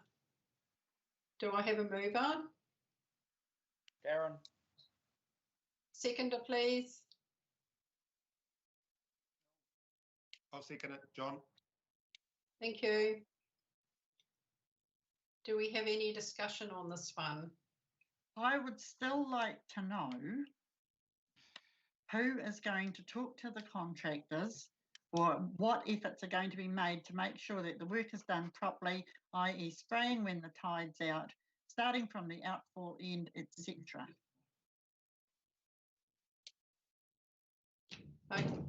Glenn, are you able to answer that question, please? Certainly. As was discussed at the committee meetings last week, that is the role of Richard Jenkins, who is the new Operations and Maintenance Manager for Ventia, and they are part of our Three Waters Alliance. And so he will be engaging those contractors and having those conversations and ensuring they get done at the right times of the year, that there is sufficient and appropriate communication with the landowners, and that the outcome is a quality result that everyone's looking for. That is very reassuring. Thank you very much. Thank you. That's good. I just sort of want to say, I note in this report that there is nothing about a workshop to be had. So I wonder if we could actually include that somewhere. Through the chair, as there were only 2 people at the meeting that could vote, they were happy to be part of the workshops as well. But okay, they, sorry, the chairperson Jeremy White kind of didn't feel comfortable saying yes, we will have a workshop when there were only 2 people there, but was going to talk about it with the rest of their committee members too. Okay, that's fine. Thank you. Is there any further discussion on this item?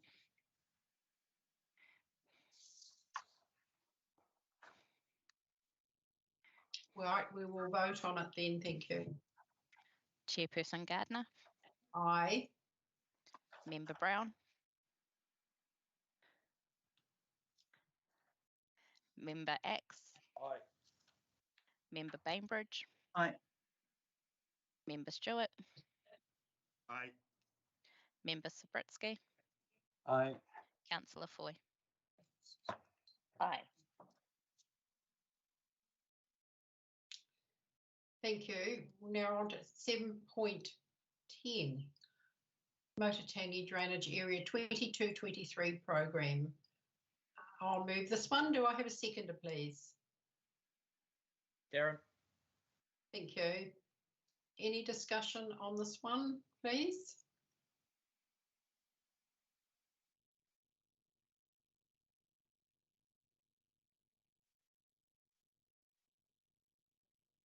No discussion? Right, we'll vote on it then. Thank you.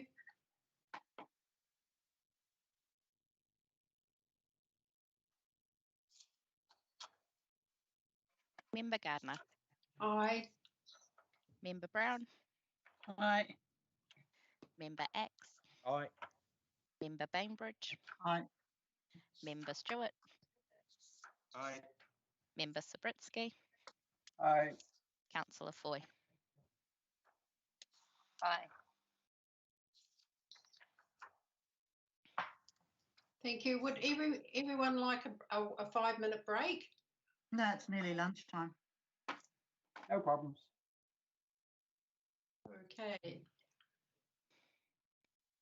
Okay, we're on to the chairperson and members' reports, 7.11. So I'll move it. Second. Seconder, please. Darren. Thank you. Right, my report is as read. If you'd like me to read it out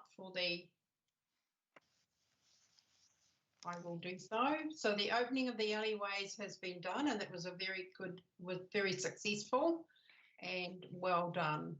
And so if anybody was at it, I know Bill, Member Zabriskie was at this particular opening, and Through the chair, Del, excellent day.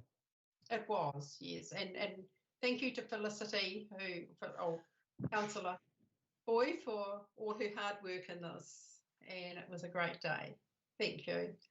JC Park, the tables have been delivered, but they're not in place yet because it was too wet to put them on site for the truck to go in. So they're sort of sitting at the side of the basketball court, waiting to go in. The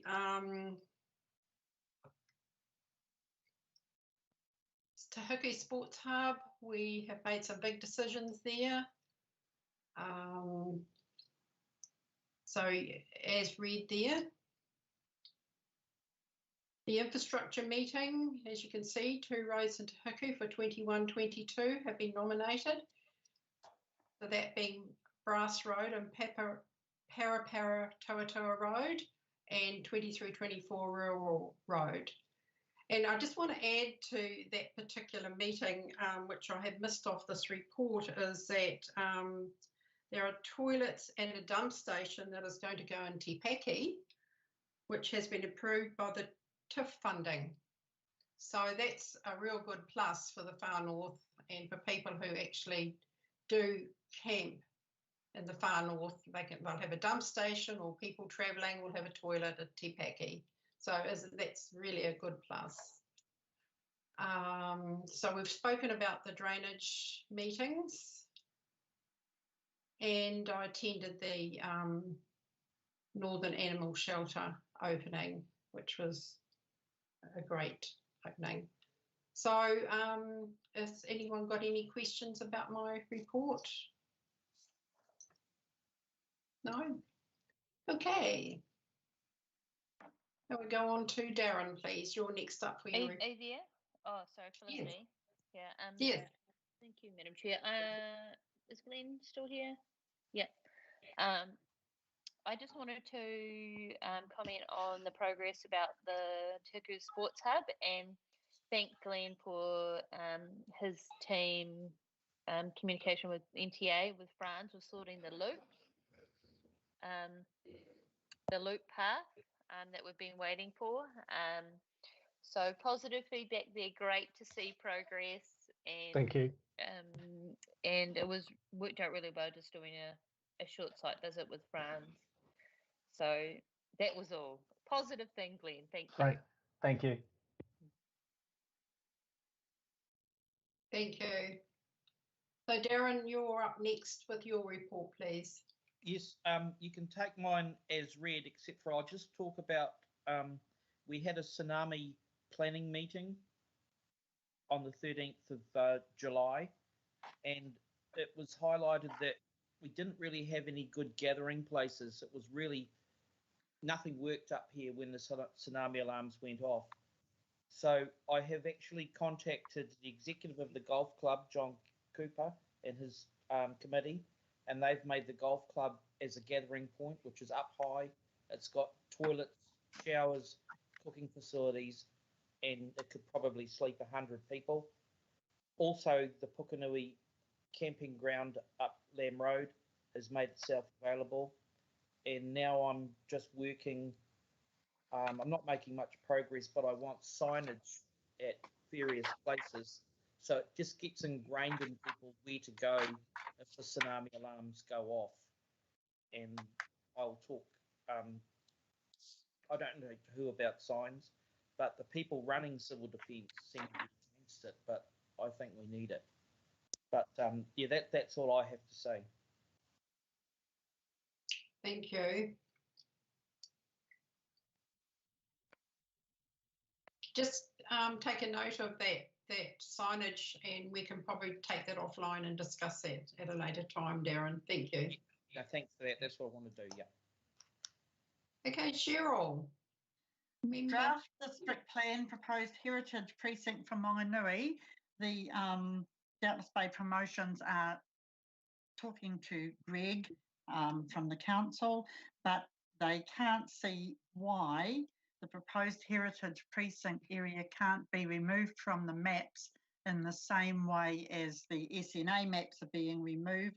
Greg is taking a holistic approach, which I understand, but the Mongonui community has made it very clear what it wants, and I think there should be some notice taken of that. But there probably won't be. Future planning. I'm really concerned about Cable Bay Block Road and the lack of footpaths given the amount of development that's going on up there. And I just wondered if there is a way to sort of increase the budget so that a bit further of that footpath can be done. Rangitoto Reserve. I see there's something on the agenda, but I don't think they kind of get it, or anybody seems to get it, that it's not important as a recreation reserve, but it's very important as a historic reserve. And as a result of that, it should be given some more attention than it's getting. Rangi put a boat trailer parking. Bill, you've got that, eh? Yes, I have, Cheryl. I mentioned in my report, I think. Okay. Now we've done the drainage district, so instead, Arnold Ray Park drainage. John, you brought this up. What's going on? Is something happening there? It's been going on for years and years and years. We got a response from the CE's office. I think the good thing is Marty Uritich is really wanting to make things happen down there, which someone needed to sort of get on top of it all. They want. There's interest from other clubs to share some of the fields, but the fields aren't in good enough. They're not drained well enough. So at the moment, there is someone from staff. I did get an email who's going to meant to be in 2 weeks, and I will follow it up if they haven't. Be contacting Marty to actually have a meeting with them. And in the meantime, he's actually had a meeting with recreational services around what they need to do as a club to improve some of the grounds. So let's move away from the drainage for a second. They want to actually invest in making the fields better as well. Move some of the lights so that more of our younger people can actually train it in the evenings in winter. And yeah, anyway, that's about it. So I did get a reply. I have got a timeline, and if nothing happens, I will follow that up. Madam Chair, do we need to put something in our strategic plan or anywhere, or do you think it'll just find its own way through? Yeah, we'll keep a note of it, and we can discuss that because I don't think we'll have time to do strategic planning today. We'll have to meet face to face for that. Yeah, no, but I'm just saying when we do it. Okay. And the last thing on my report is this issue about making sure that the community board's delegations are with regard to drainage, are included in the front of the agenda. So there's a recommendation there, and I will move it. And I'll second that. Thank you. So we need to, all in favour of this particular recommendation? Please, Kim. Through the cheese. Hold on one moment.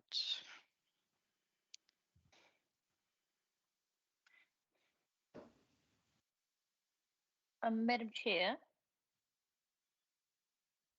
while Kim's Yes. doing whatever, just on Cheryl's comments about Cabway Block Road and the District Plan Heritage Precinct, an update about that is that they're going out to all the different heritage precinct areas, not just Mongonui.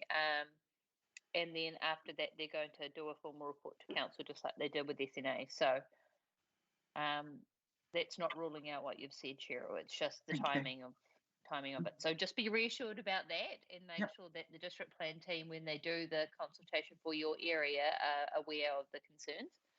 I'm sure you will. They are aware, don't you worry. And Cape Waylet Road, I think that's wishful thinking, really, considering the NTA's budget. The NZTA will announce in September about whatever funding we're going to get. So that really will determine what we can do or not. So end of September, Cheryl, we can give you an update on that. Thank you. I realise it is wishful thinking, but I'm going to mention it because there are so many children walking up that road and there's nowhere for them. It is unsafe. So, yeah. Okay, thank you, Felicity. So that's me. Thank you, Madam Chair. We just have to have a vote on this recommendation. And my resolution. Your solution. Member Gardner, or Chairperson Gardner, sorry. Aye. Member Brown. Aye. Member X. Aye. Member Bainbridge. Aye. Member Stewart. Aye. Member Sabritsky. Aye. And Councillor Foy. Aye. Thank you. So the next member's report is Jackie. Member Brown.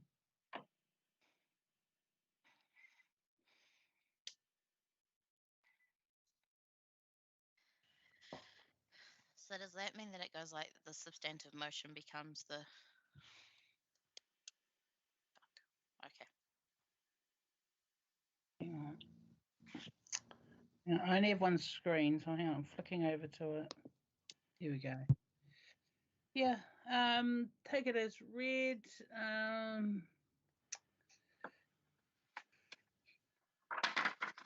Or anything that's yeah, it was interesting. I put forward something came from the mayor around drug utensils and being available in public view of children in shops, and there's actually something in legislation now to prohibit that, and I believe that those shops have now been spoken to. So I just sort of liaise with the police on this and to bit of a social thing, really, just to get some action on that. I believe that those businesses are now being spoken to, just as a prevention matter. The other one is that we had the lovely what was her name? God, I've forgotten now. That lovely girl that came to see us over at Wharawhiwhi. She came out and signed up a whole heap of ahipara to be part of the neighbourhood support group. So that's now part of the we now become our own neighbourhood support area in ahipara. Yeah, and yeah, and so anything else is just work on the speed safety plan. I believe there's been some more work done on that. We've got a little bit of a safety group here now in security, looking at applications and the costings for making ahipara security cameras and making it a safer place. So yeah, it's pretty much all we've been doing out here. That and just our little community group. Of course, there's all the work that Andrew's doing and Felicity and everything is going to absolutely be stunning once all the grass grows back and all looks nice and tidy. Our biggest thing will be just been walking around since I've been on the lockdown and realizing how many broken footpaths we have. So there's going to be an RFS coming through. I've just got another one. I've got one for this morning, so there'll be a few RFSs coming through from me around the broken footpaths. But other than that, there's my report. Thank you.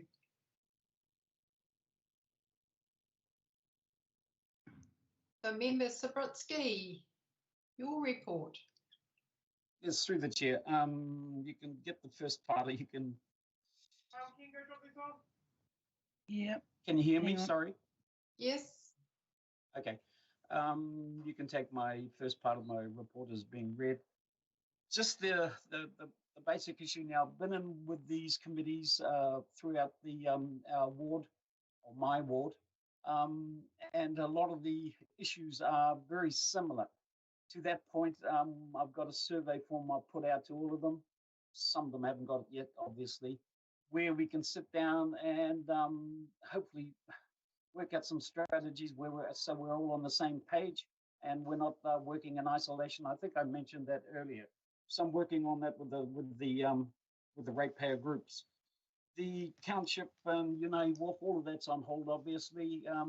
4 tables were delivered to the park or reserve, and they're sitting, and we're keeping an eye on those so that they don't get uplifted by other people. The concrete foundations are all laid, but I think there's a delay also in Unahi Wharf, getting that sorted.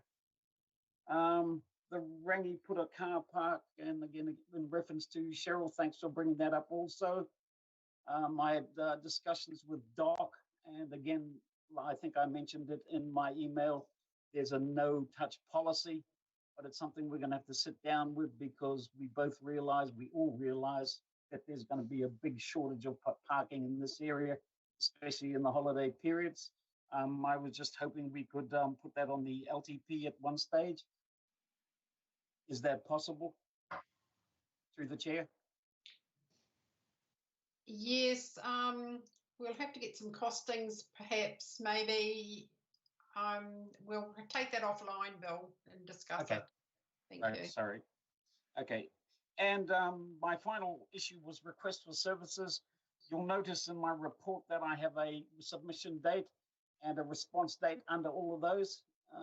It's becoming urgent to me that we get more responses on there, even if it's, Bill, we've looked at your report, your RFS, whatever number it is, and it can't be done at this stage. That's fine, but some of them are just getting lost in translation and we're getting no feedback. And I think I put an example there where an RFS was put in by one of my committee members on the 10th of October 2020 and still nothing is happening, just to back up what I'm saying. But so yeah, that's where we're at this stage, and just waiting for clearance so that we can get back to normal. Yes. Oh, thank you, Bill. And just in addition, excellent opening day in Kaitaia, blessing, enjoyed it, and it was good to get up close and personal to the artwork and talk to some of the people that had managed it and that created them. Well done. Thank you.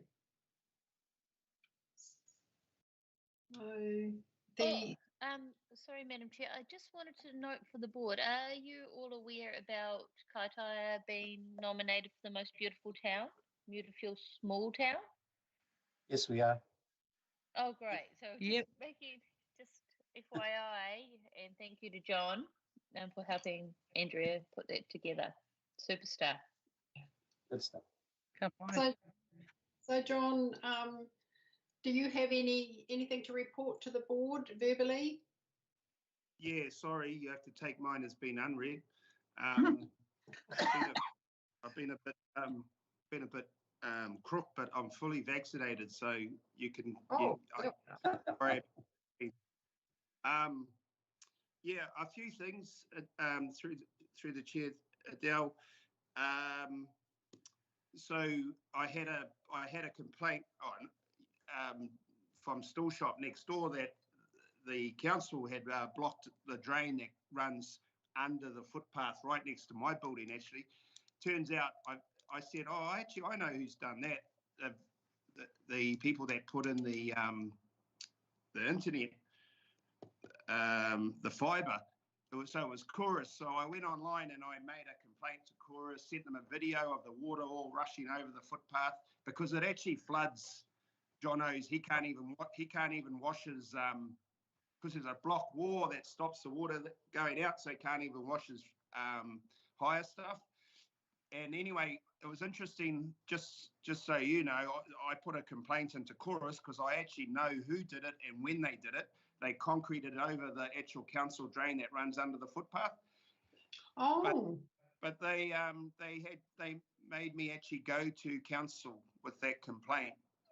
So it's a big go around. So my RFS has gone into council, who will now have to contact Chorus, or one of them will have to fix it. But I suppose just learning processes again. Yeah,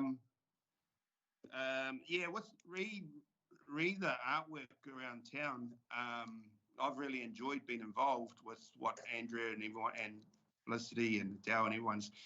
I've had some really snarky remarks around my involvement, and it's sort of like my business is more important than the community board. Even though none of these decisions are my decisions, it's sort of reflected that I'm doing a lot of the work. And I mean, I'm sure Felicity's been here before. It just sort of gets to you a little bit sometimes. And you, yeah, at the end of the day, I still believe that my company's as good as anyone else's to be doing the work. And because I'm not making the decisions on what goes where, I know you guys will all agree, but it is quite hard being in that position when people come up to you and sort of question, you know, how much money you're making through this and rah, rah, rah, just real sort of snarky little comment, and quite a bit on Facebook too. But yeah, just wanted to let you know that at the end of the day, I'm not going to let it affect my business. I'm going to compete for that work just like anybody else. But it is hard sometimes, as Felicity will know, being a councillor and being on the community board and listening to that. One other thing I wouldn't mind your view. It's a hard subject because there's this lovely man called Russell who lives in a tiny little silver car at the Waipat toilets by the ramp. He's been there about 8 weeks. And a few of us have gone to speak to him and ask, you know, his situation. He even came over to my house yesterday in lockdown to find out if we were still in lockdown. Apparently he's from Opua and used to live on a boat, but now he can't. And anyway, just another sad homeless man on a pension. But he's parked there under the Putakawa tree. And how do we help him? How does someone help him to move on? Like, we can't, as you all would agree, I'm sure, like, it's okay having one vehicle there and someone living in one vehicle, but if there was 3 or 4, we're in a bit of trouble. It's right by the public toilets.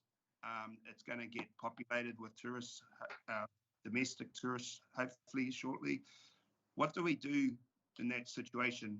I'm not one to, I don't want to just move him on where he can't go anywhere, but who is meant to help? Does anyone know?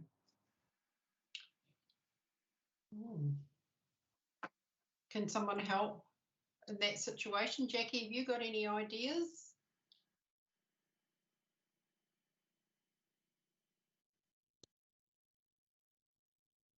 Pop in an RFS, John, and see if something can happen there. And yeah, I mean, at the moment, it doesn't even bother me, but I suppose you wouldn't want a congregation, you know what I mean? yeah. If one person can do it, then it's not a campground. No, I just thought if someone knew how you go about these things. Is Jackie listening or not? She'd have the best idea, I would say. Yes. I mean, putting in an RFS is all very well, but it's not terribly compassionate for this guy. Whereas one of the social agencies might be able to help him. Perhaps by putting in an RFS, the authorities, the RFS people can contact MSD to maybe handle it. Could he not go to one of those places in Kaitaya, like the Northerner? Yeah. I was just going to suggest that from a council's perspective, we have one freedom camping site, and that is in Awanui. So sorry, Bill. Excuse me. This kind of Awanui by the toilets, but it is our designated freedom camping area, and at least it has got ablutions and social infrastructure there. It's got some shops as well. So that's what I would suggest from a council perspective, John, just to say, look, this isn't a freedom camping area, you're breaching a bylaw, being here. This is the area in Awanui, but I would suggest you do some longer term solutions with MSD. I don't know anything about social work, sorry. Through the chair. Mm-hmm. Yes. Through the chair, we've had a similar situation there, but isn't freedom camping reserved for self-contained units? Yes. No. Felicity, no, freedom camping also allows for ones that aren't self-contained, and that's why we had to designate it in a place that had toilets, which is why Awanui was selected. So there's lots of those. Most of the vans aren't. Again, through the chair, if we persist in that sort of angle, it's the usual story. Through the grapevine, it's going to become the norm, and we're going to get more of these instances. I think it should be handled more through MSD or something like that, or more an organisation that handles these things specifically. Yes, I agree. So, John, first of all, it's a reserve that he's actually camping in. So I would suggest you put in an RFS and let the people decide in the CEO office how they handle the situation. That's the way I see it anyway. Okay. Yeah, thanks, Madam Chair. I just wanted to respond to John as well from his earlier comment. And just that people are horrible, and and you really just have to be like, I don't care what you think. So yeah, I agree. John, just rise above it. There's no conflicts there. You're just the same as everyone else, and I think maybe people need more hobbies because they seem to be interested in what everyone else is doing. So that would be my only feedback, and probably the better that you do, John, and that as your business gets larger and larger, and you do even better, that people will probably even pay more attention to you. So that's just a fact of small town syndrome. Yeah. And for the greater good, from that point of view, it's looking amazing, and it's really great that whoever's a part of it. Yeah. Through the chair, Madam Chairman. Yeah, John, excellent work. And you've got to remember too, if things go wrong, you're the first point of contact I'll be coming to. But yeah, you're doing well, mate. You're doing the best you can. Brilliant. All good, team. Thank you. Yes, John, you're doing a great job, and don't just rise above it. All this negative responses. So, and you could probably ask them to refer them to the project working group, because we are the ones that make the decisions. Yeah. Okay. Appreciate it. Cheers. Sorry, I missed that. But is this about your panels, John? Or no? Not about names Sorry. and that, Jackie. Even though that was a bit frustrating, it was more, more around being my business doing this council work as if some of it is my decision. Yeah, and more around the small poppy syndrome, or whatever they call it, the big poppy syndrome. Yeah, the tall poppy syndrome. Anyway, it's frustrating and just I don't know, just at the end of the day, unfortunately, my business is more important than the community board, and I have to actually continue to do what I'm doing, because especially looking at what's happening right now, I'm going to need every little job in the next. You don't have to be defensive. months. You just go and just do what you have to do. Also, Don't take any notice. And it's not like we're overrun with people who can do your particular type of work. exactly. You know, so up here. So, oh no, so it's always the way though. Perception and the reality are quite different things. Kia kaha. Thank you. Thank you. Keep up the good work, Johnny. There is just one other thing that I need to mention to you people. Yesterday we approved on the project working group the boards that came down off the old information centre in JC Park are being held at Rec Services. So just an idea that I put forward to the project working group that these boards could be used on the old Rec Services building, which face onto the basketball court, that they could go around to hide an awful looking building and give it some colour. So I'm just sort of letting you know, would you approve of that happening? Yep. Yep. Good. Thank you. Yep. Go for it. Thank you. Okay, so we'll vote on the reports. Yep. Yes, aye. Aye. Member Brown. Aye. Bill, aye. Member Bainbridge. Yep. Member Stewart. Aye. And Councillor Foy. Aye. Thank you. Right, we're on to 7.12, which is the statement of the Community Board Fund account.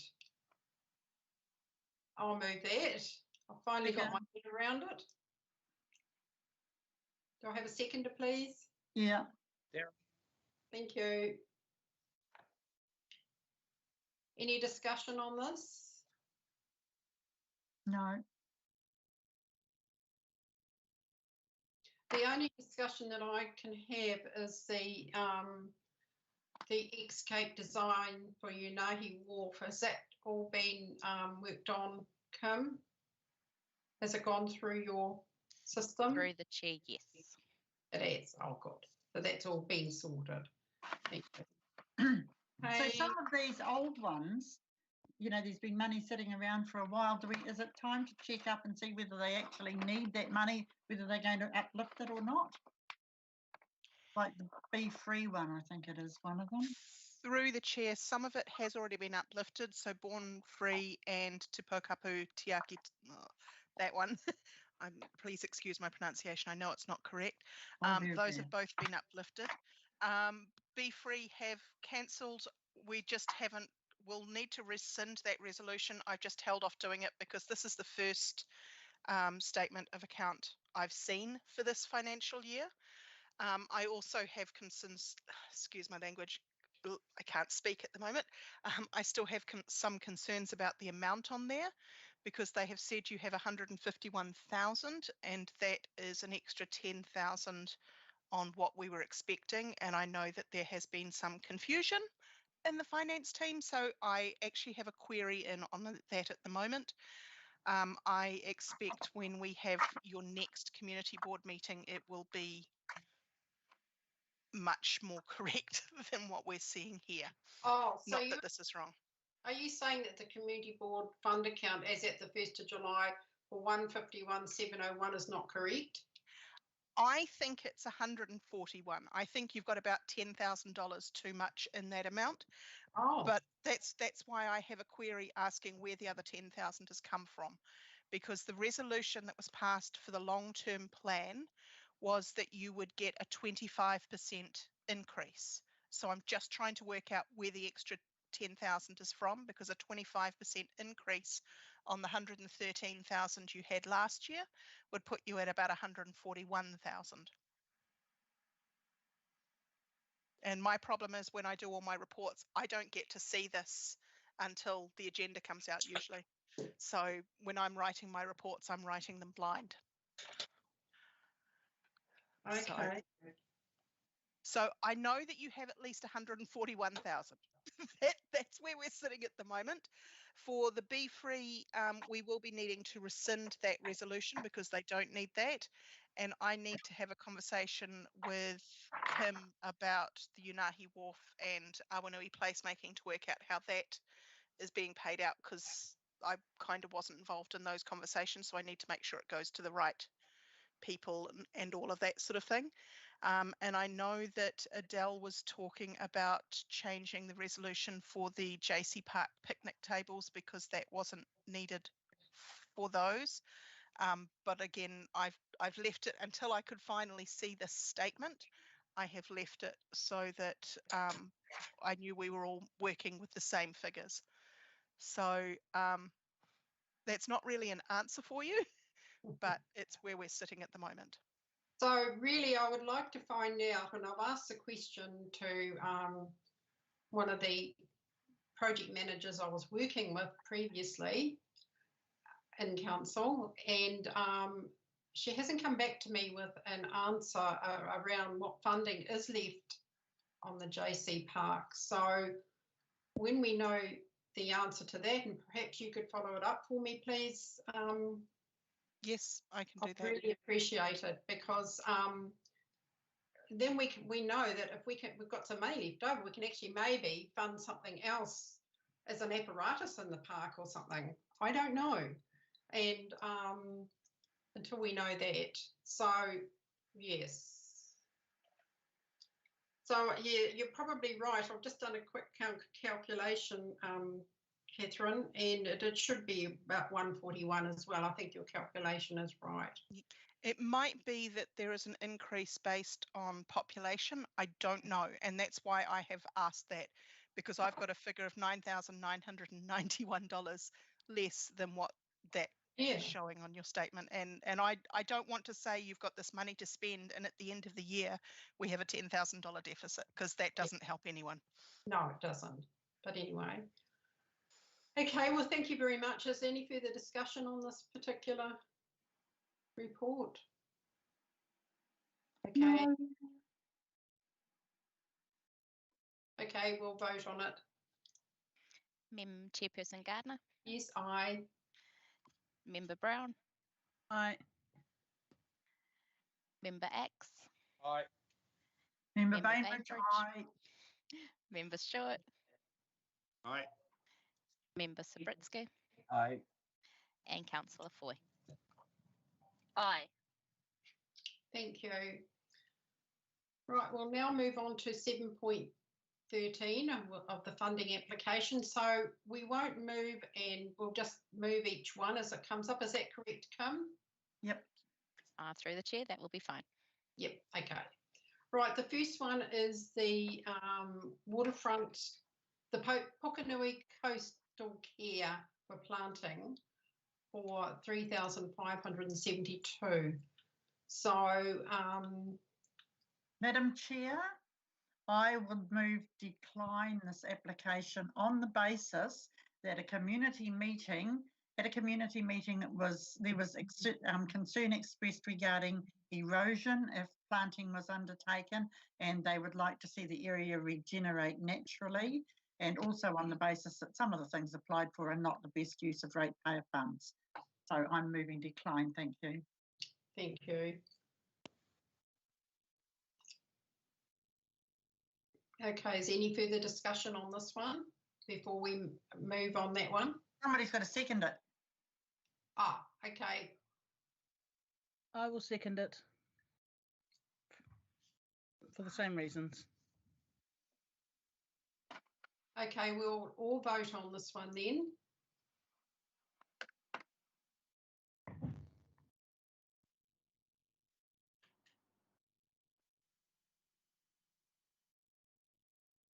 Chairperson Gardner, I decline this application. Member Brown, Aye. Member Axe. Oh, Yeah, sorry, I you may can't. want to abstain. Yeah, abstain. Member Bainbridge, Yeah. Member Stewart, Aye. Member Sabritsky, Aye. Councillor Foy. Can I just ask if you're approving it or declining it? Declining. Hello, Felicity here. Councillor Foy, hi. I'm going to abstain from this one.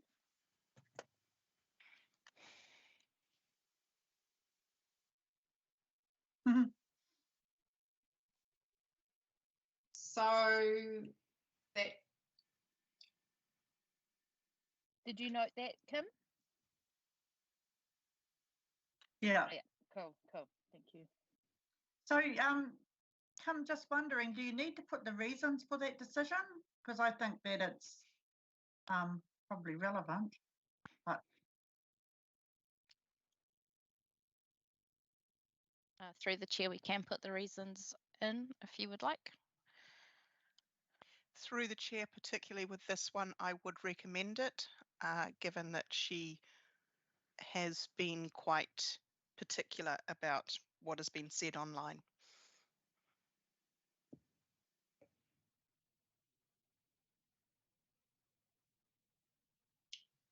In consideration of the application that came to us from the community in that area as well at our community board meeting at Hauhora, the community handed us a petition against this particular. So we've got to take that into consideration as well as the, yeah. There was a letter from the Ratepayers group as well. Yes. Yeah, that'll be covered under local community. But basically their concerns were around potential erosion and they prefer natural regeneration to take place. Yeah.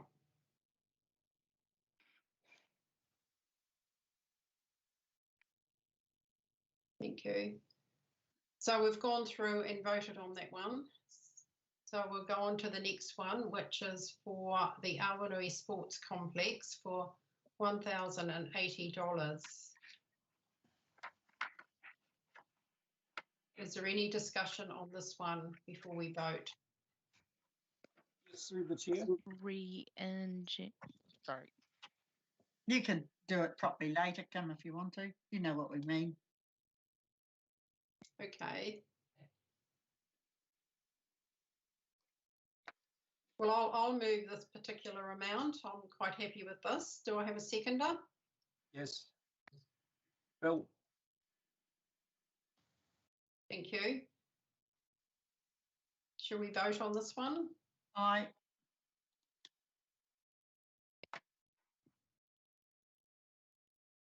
I like that. Go straight to the vote. No discussion. Well, you don't need to. It's very simple. I have nothing to discuss, but it's. Don't need to talk if you don't have to.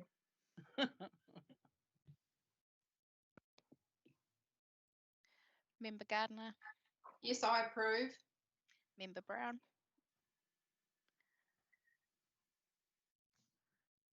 Aye. Member Axe. Aye. Member Bainbridge. Aye. Member Stewart.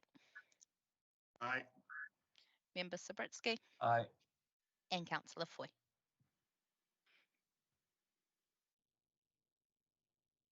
Aye. Thank you. So we're on to the Joy Fest. It's been Through withdrawn, the hasn't chair, it? she withdrew that this morning. Oh, she's withdrawn it. I thought I heard that. Yeah. Okay. Yes, she withdrew the application this morning. Oh, okay. No reason? No? Well, last year when she was granted funding, she was told that she would need to seek funding from other sources, and also with COVID-19 lockdown coming into effect again, she's unsure now if it's going to go ahead on those dates. So she's going to look at alternative sources, and then if she has no luck, then she will come back and see what she can do. Okay, thank you. Just note, people, you know, even though we were told her she couldn't come back, it's actually becoming bigger and bigger each year. It's a really good festival, for your information. Absolutely. Thank you. So we're on to the next one, which is the Friends of Ringa Kapiti Reserve. Move, approve. Well, I'll second that one. Is there any discussion on this one? Just they've done heaps of work. They involve the whole community, Mongoose School and so on, and it's a really, really good project. Right. Okay. Okay, we'll vote on it.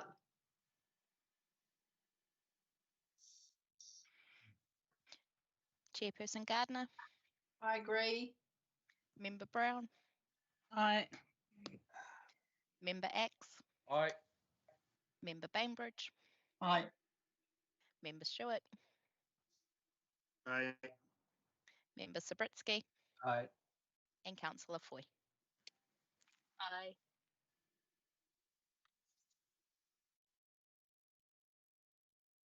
Thank you. Right, we're on to the next one, which is the Kaimao College for Arts Expo for the dance. Move, approve.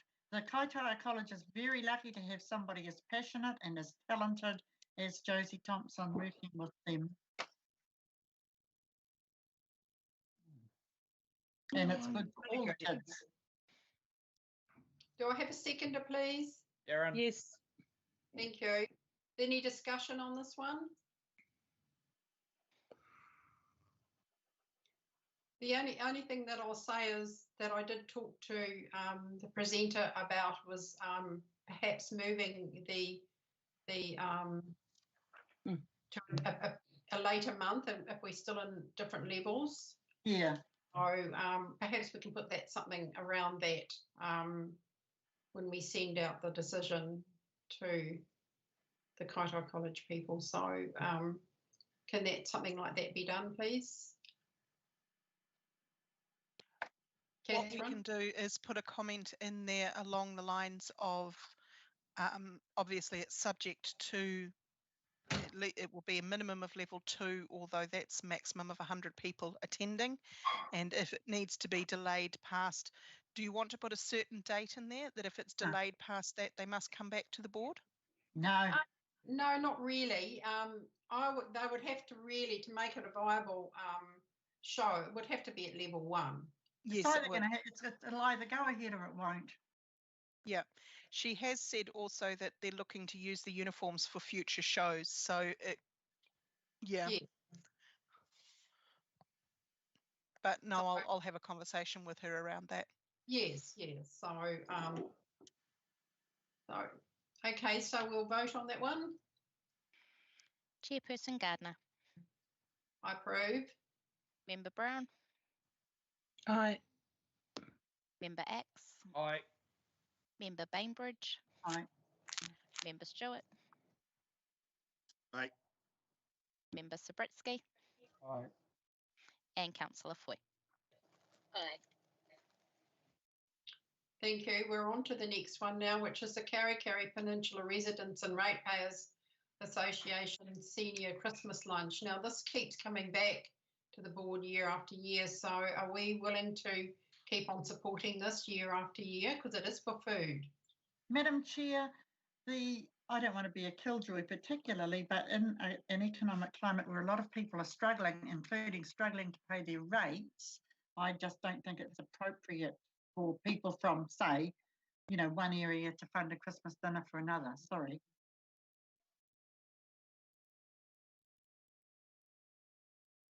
Is there any other comments on this one?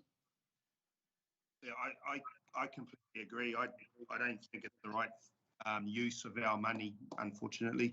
The problem we have is that if every single group in the far north starts seeing us hand out money for lunches, we're going to get more and more applications. And I'm looking below and thinking I'd much rather give that $732 to the Mongoose Lions to help them with their fun run.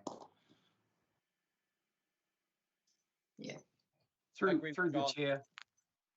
Through the chair, I agree. It was something that was sprung on me at their meetings.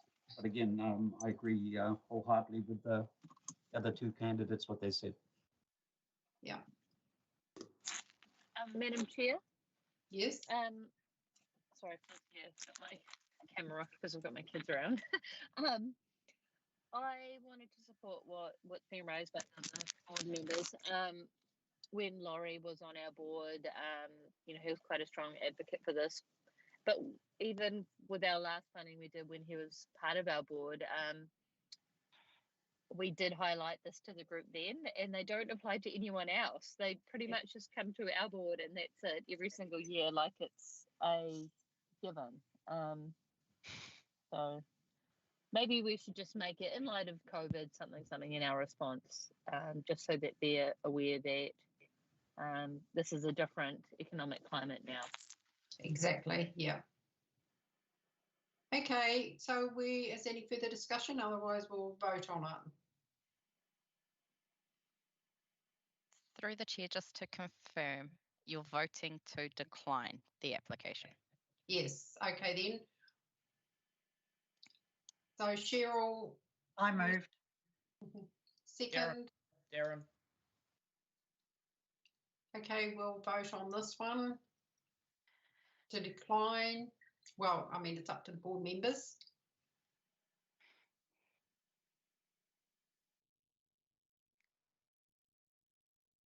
Oh.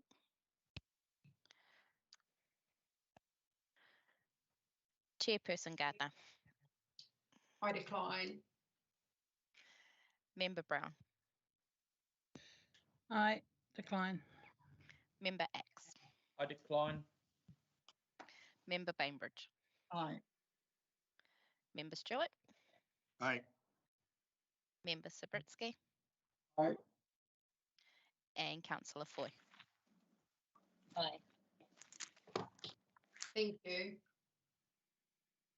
So the next application is a Mongoose Lions Fun Run. Now this came to the events funding, so I just asked for it to be transferred to our grant fund instead. So I will support this.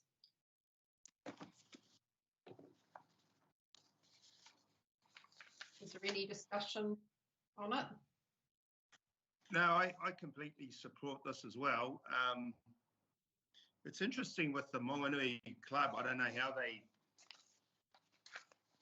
they seem to have I don't know. I've just got to find my paperwork. Reimbursement and stuff for members' travel and stuff, and I'm sort of like, it doesn't look like we're paying for any of that, but it's interesting. You generally, how often do you get reimbursement from the Ratepayers Rugby Club, Jackie, for going to do a job for them? What? Yeah. Anyway, it doesn't look like we're actually paying for any of that reimbursement, so I support this totally.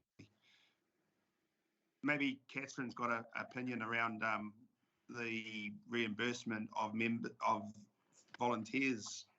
Yeah, I think what they're doing is they're giving them like a $20 petrol voucher or something like that to come and help, rather than paying them or anything like that. So it's not like they're banking large or anything like that, and it's sort of giving back to the community in a way as well for their community volunteers. It's not until October, end of October, so hopefully the levels will be fine by then, but we just don't know. So in all of our applications, we need to sort of put that in the response back to all the applicants around. Yeah, I think, oh, sorry. What you're saying, John, I know what you're saying and I agree, but I think the situation is for a lot of people who are willing to help, their finances are limited. And so if petrol comes at a cost, a certain amount of the time people say no. Yeah. Yeah, I could see that happening. I think it's probably not something we want to start No, we involving shouldn't. our funds towards, you know, when we've got Yeah. more appropriate. Yeah, and it's not. Don't get me wrong. In this situation, it's not listed as that's where our money's going. Yeah. Kia ora. I know that for the Kaitaia Fun Run and Walk, that the Rarawa Rugby Club has done that, and they've always been given some money towards it. But I'm not sure if there's any registration fee or anything for that. Is that what we're talking about? Yeah. For I think volunteers. this is usually a free one. Yeah. I don't know what it is this year. It certainly helps get your volunteers to come along. Yeah. It does help with motivation when you know that there's $400 or $500 you don't have to sell a raffle for. So in your club. So yeah, so that's my thinking of it, is that if you can support volunteers just that little bit, or even as a group, they might choose to do it. That money will just recirculate around in the community. I am a volunteer, and I walk to the end of the road to direct the walkers past, and so there's no petrol there. Okay. Okay, it's just for application anyway. Okay, shall we vote on it? Why not? Through the chair, can I just confirm who moved and seconded it? Jared's got his hand up. I was just going to say, I've worked at the event for the last 7 years, and it's a brilliant event. But last year it was a complete disaster because of the COVID that came in August, and there was hardly any contestants. So yeah, they could do with a shot in the arm. Yeah. Well, I moved it. So who seconded it? I'll second it. Yeah. Okay. So we'll vote on it. Chairperson Gardner. Yes, I agree. Member Brown. Yes. Member Axe. Aye. Member Bainbridge. Yep. Member Stewart. Yep. Member Sabritsky. Aye. And Councillor Foy. Aye. Thank you. Now we're going to move on to the Northland Floral Arts Society for 2,500. You heard Raywin this morning, Raywin Pinnell. So I'll move that. Yep. I'll second it. Any discussion? I'll come down, thanks. No, let's just vote. Aye. Aye.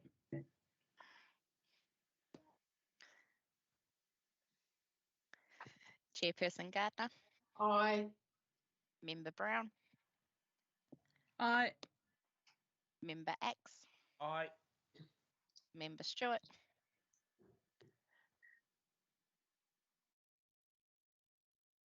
Member Sabritsky. Aye. And Member Stewart. Sorry, yes.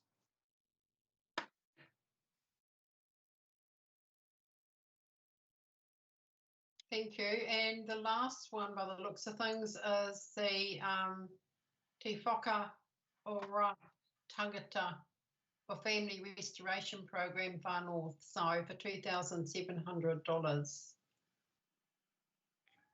Can I speak to this? Yes, certainly. I think there are other funding avenues that they need to try first. That we, if this is not something that we should be funding. It's central government stuff. It's a central government thing, and to be honest, I've not heard of this group. They sound like they're coming into a town that's already overloaded with services and setting themselves up. I don't know where they're. No, I just don't know. And then certainly not for rent. It just opens up to a can of worms of things that we can support with our limited funding that we do have. There's enough central government funding there if the need is there, then they should have done their work first before coming into a town that's already has hundreds and hundreds of social services. So yeah, aroha mai to them. Good luck to them, but I wouldn't be supporting them. Thank you. So you're moving to decline? Yes, I'd move to decline. Through the chair, Adele, I totally agree with you, Jackie. But just I do have a connection here with. They do some amazing work, but I completely agree that this needs to go somewhere else. Like I know they contract John Moran, JC Iran through the just people I know. Okay. So they have got local feet on the ground, but I don't. I mean, we start. Yeah, if we start supporting rent for the amount of trusts, government sort of funded trusts, we're going to have nothing left. I agree. Yeah, that's the only reason is that we do. Yeah, it is. It's a can of worms in terms of with residents here, whereas for the money that we do have. So yeah, I'd move to decline. So Darren, you wanted to you've got your hand up. No, I just can't take it down for some reason. Sorry. Sorry. Okay. He wants to speak. He wants to speak the whole time. No. Do I have a mover on this one? Darren will move. Seconder, I mean. Darren will second it. Okay then. So we're going to decline this one. Mm-hmm.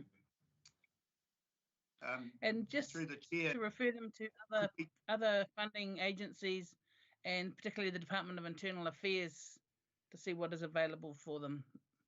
They know that they've been in the game 20 years. They know that there are other places available to them. Absolutely. But I had to put the application to you, so that's fine. Fair enough. Fair enough. Okay, so we'll put the voting up there. John, have you got your hand up for any reason?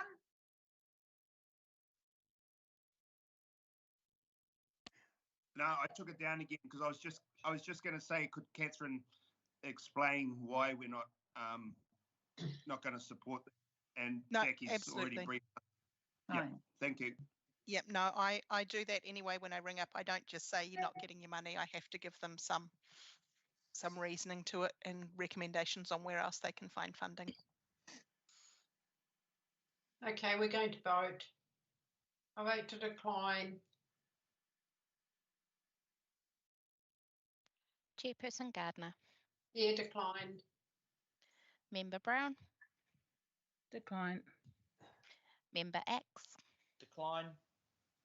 Member Bainbridge. Aye. Member Stewart. Aye. Member Sabritsky. Aye. And Councillor Foy. Aye. Thank you.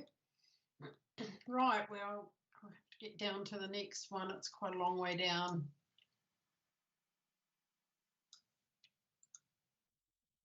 Oh, project reports.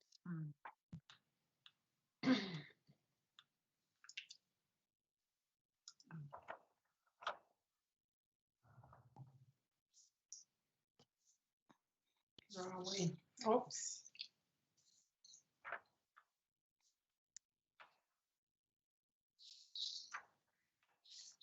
What page?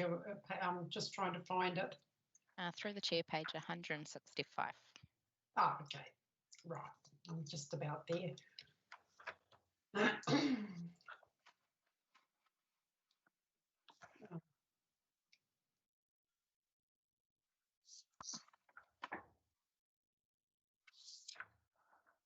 Oh, now hold on.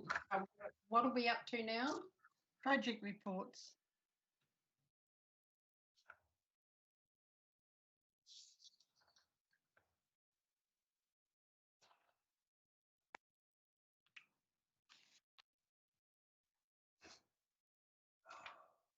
Oh, I'm getting. Oh, okay. It's on page 165. I couldn't find it. Okay, so we're on 7.14 project funding reports. So I'll move these. Do I have a seconder, please? Darren. Thank you. Any discussion on these reports? No. Okay, we'll vote on it. Member Gardner. Sorry, Aye. Chairperson Gardner. Aye. Member Brown. Aye. Member X. Aye. Member Bainbridge. Aye. Member Stewart. Aye. Member Sabritsky. Aye. And Councillor Foy. Aye. Thank you. We're now on to 8.1, which is the information reports, community and customer services activities for 6 monthly reports. I'll move it. Do I have a seconder, please? Bill. Thank you. So any discussion on any of these reports that have come in for our area? No.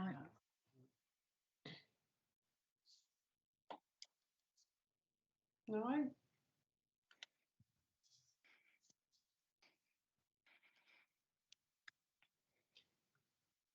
Okay, we'll vote on it then.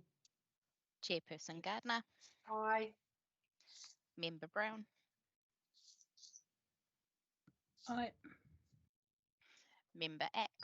Aye. Member Bainbridge. Aye. Member Stewart. Aye. Member Sabritsky. Aye. And Councillor Foy.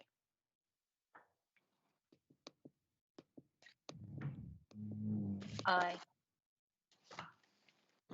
Thank you. So on to the last one now, which is the HIku Community Board action sheet update for August. Congratulations, Kim. That's what we've been waiting for.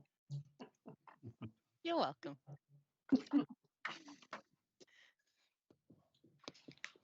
So I'll move this one.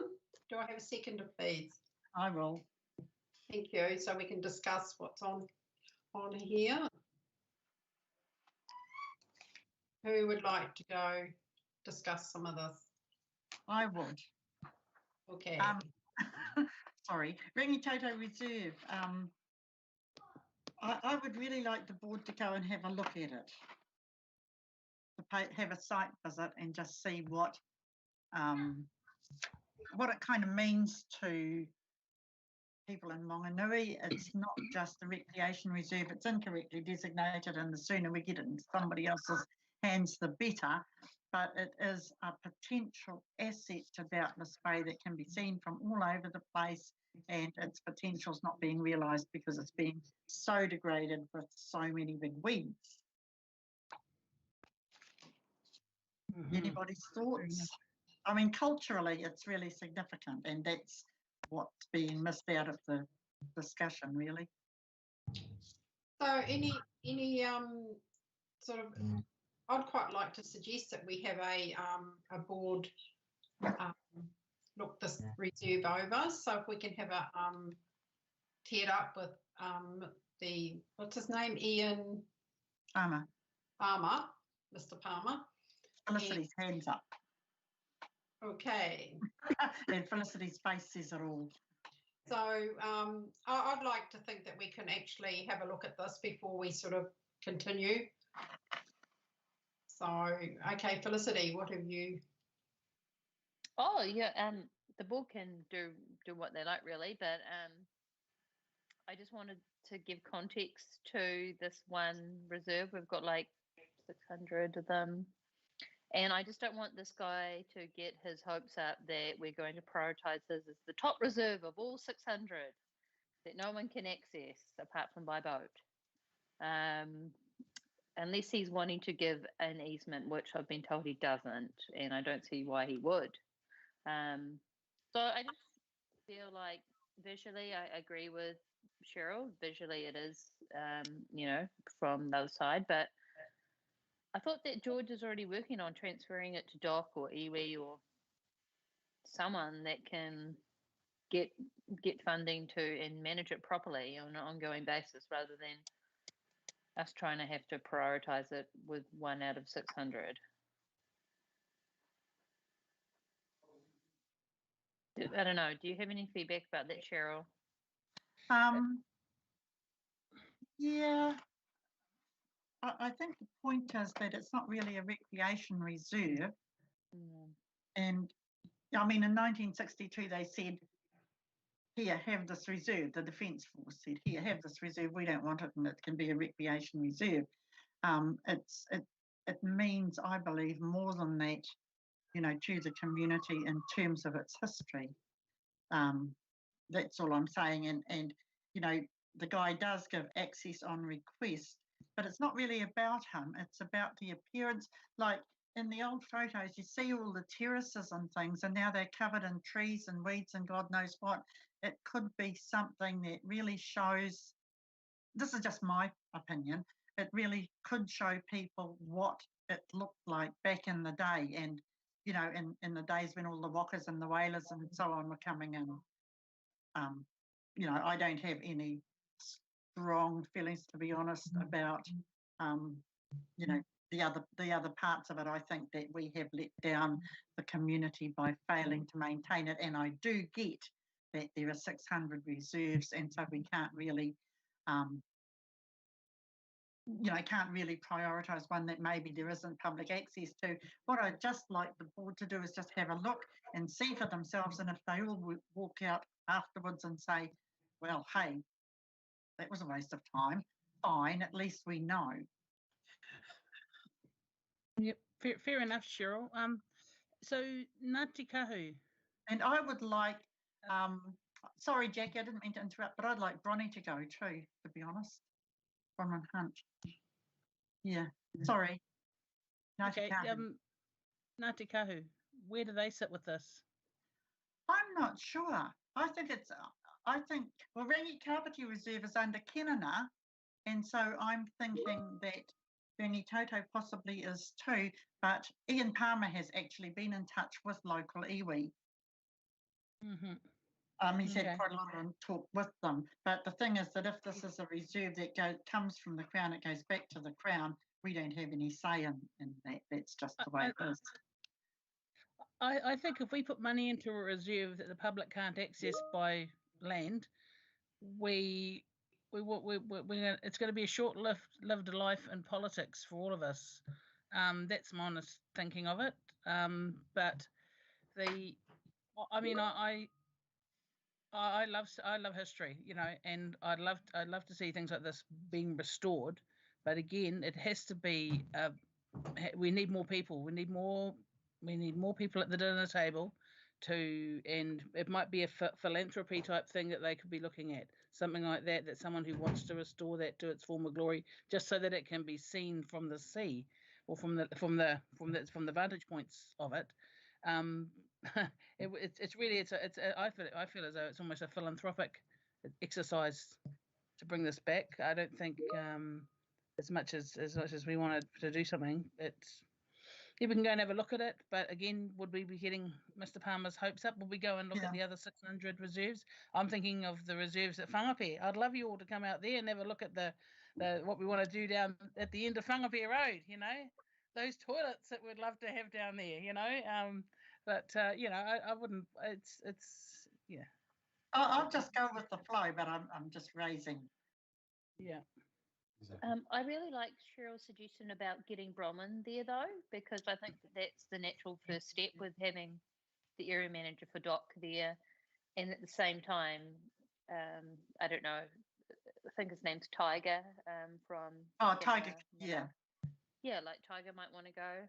I think if we just get those parties together, and maybe they might have the solution instead of us as well.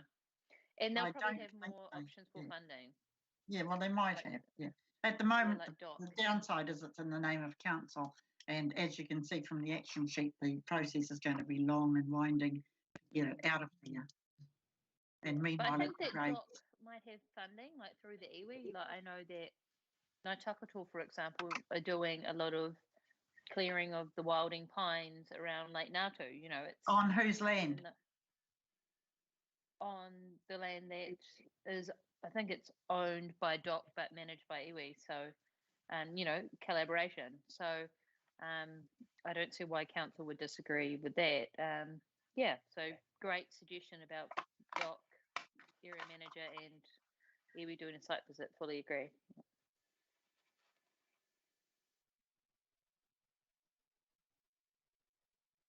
Any other discussion on this? Are we going to set up a site visit, perhaps with the iwi and doc maybe all together, or do that group just do it on their own?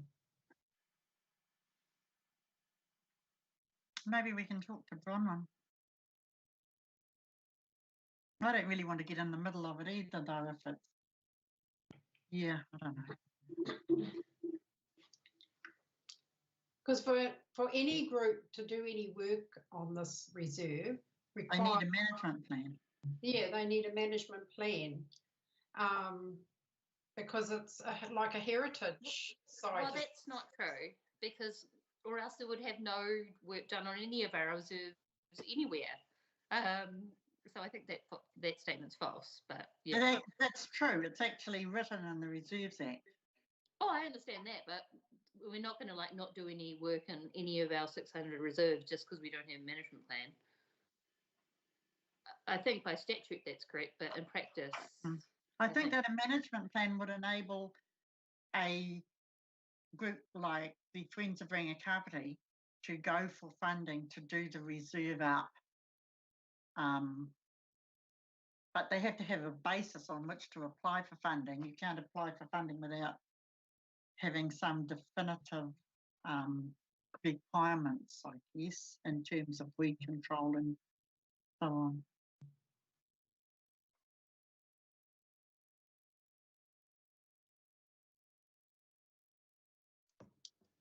maybe Doc has some options as well for funding. I don't know.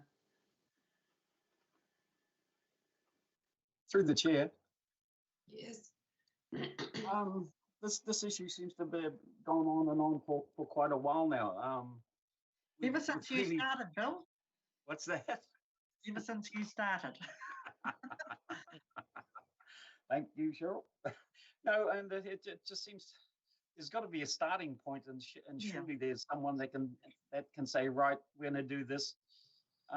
We can look at these places, but are we back to square one again where nothing's done and there's no movement forward? I mean, obviously, I'd love to look at these places and all that, but again, I want something out of it. I'd like the process to be taken up from there, and we've got something concrete to go on.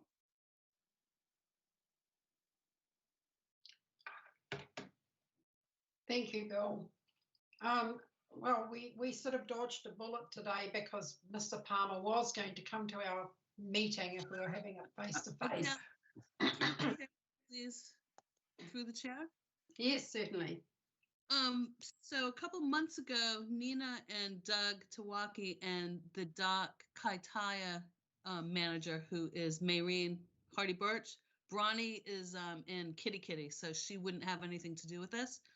They all met and they've started a process. So because Doc is keen on possibly helping out at the reserve, so it's already been started through Doc and Council.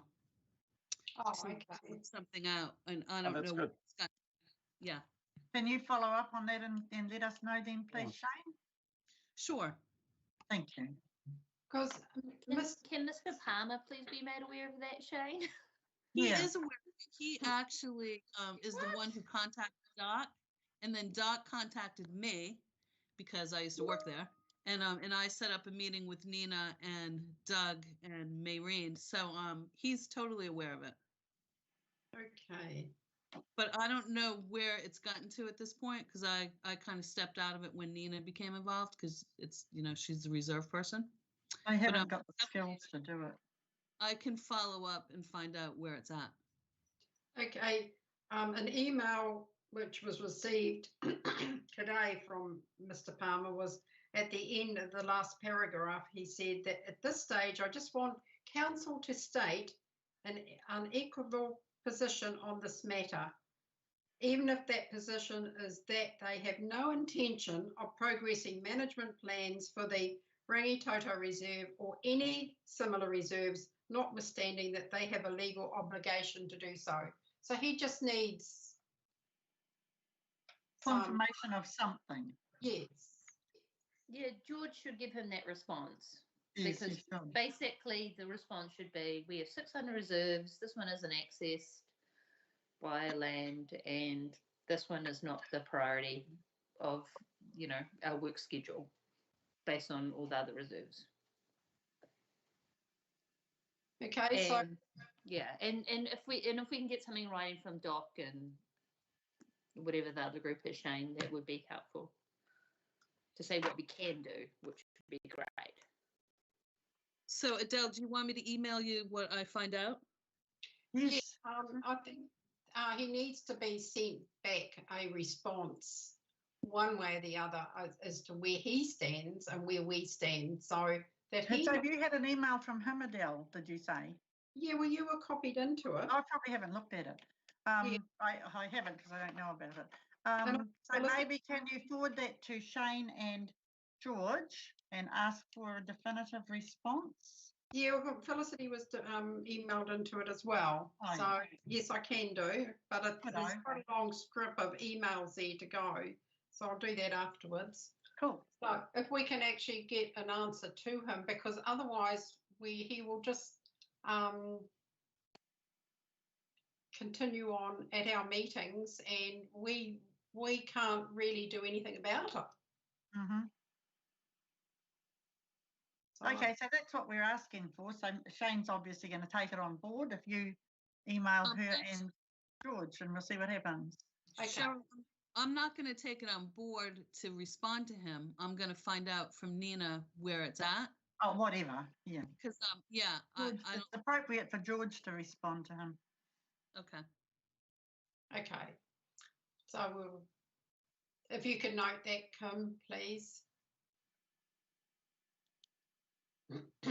So we have some completed stuff there. The footpath projects, we will know about whether we can continue on those projects come September funding. And that looks to be about it. Is there any other things that you would like to bring up in this area, please? Any other discussion points? Representation review, is that, do we make a submission as a board, or is it because, or have we given our feedback at that meeting that we had at Aurora? I'm just not quite clear.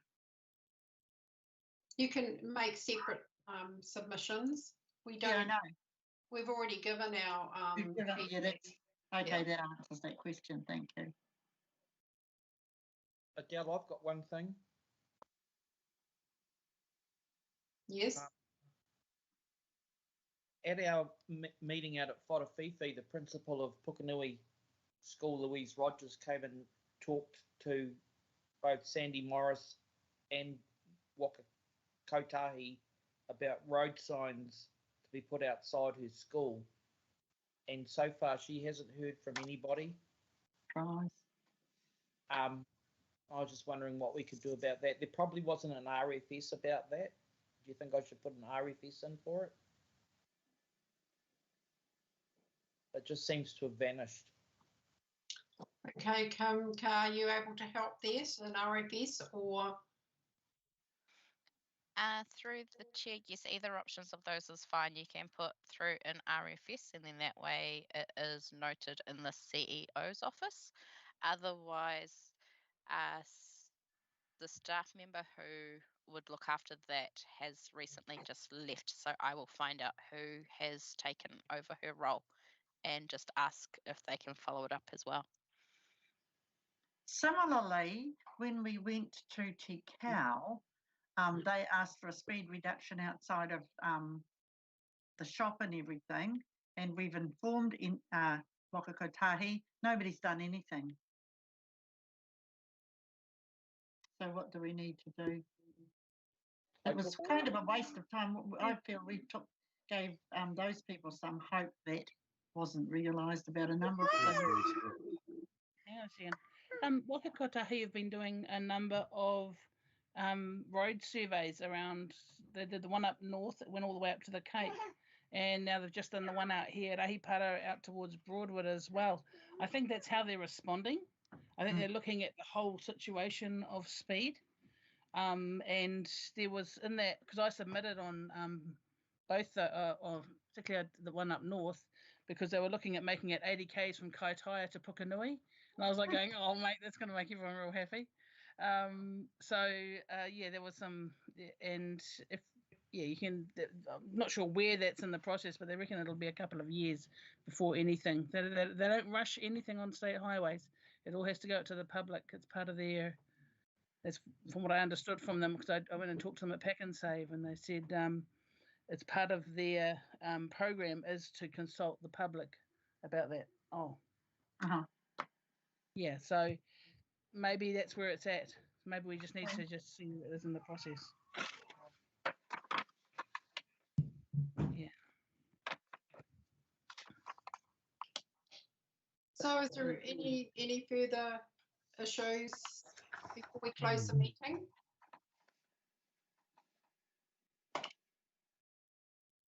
No. Okay, so we have to vote on. Do we do a vote on this or not? No, it's not a vote, is it? Through the chair, it's still a vote. Oh, still a vote. Okay. Did I move it or? Yes, you did. And Member Bainbridge seconded it. Right, yeah. So we'll vote on this. Chairperson Gardner. Aye. Member Brown. Aye. Member Axe. Aye. Member Bainbridge. Aye. Member Stewart. Aye. Member Sabritsky. Aye. And Councillor Foy.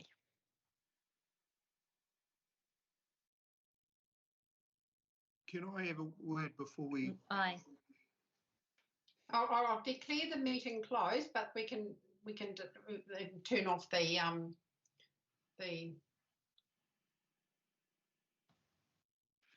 Live stream.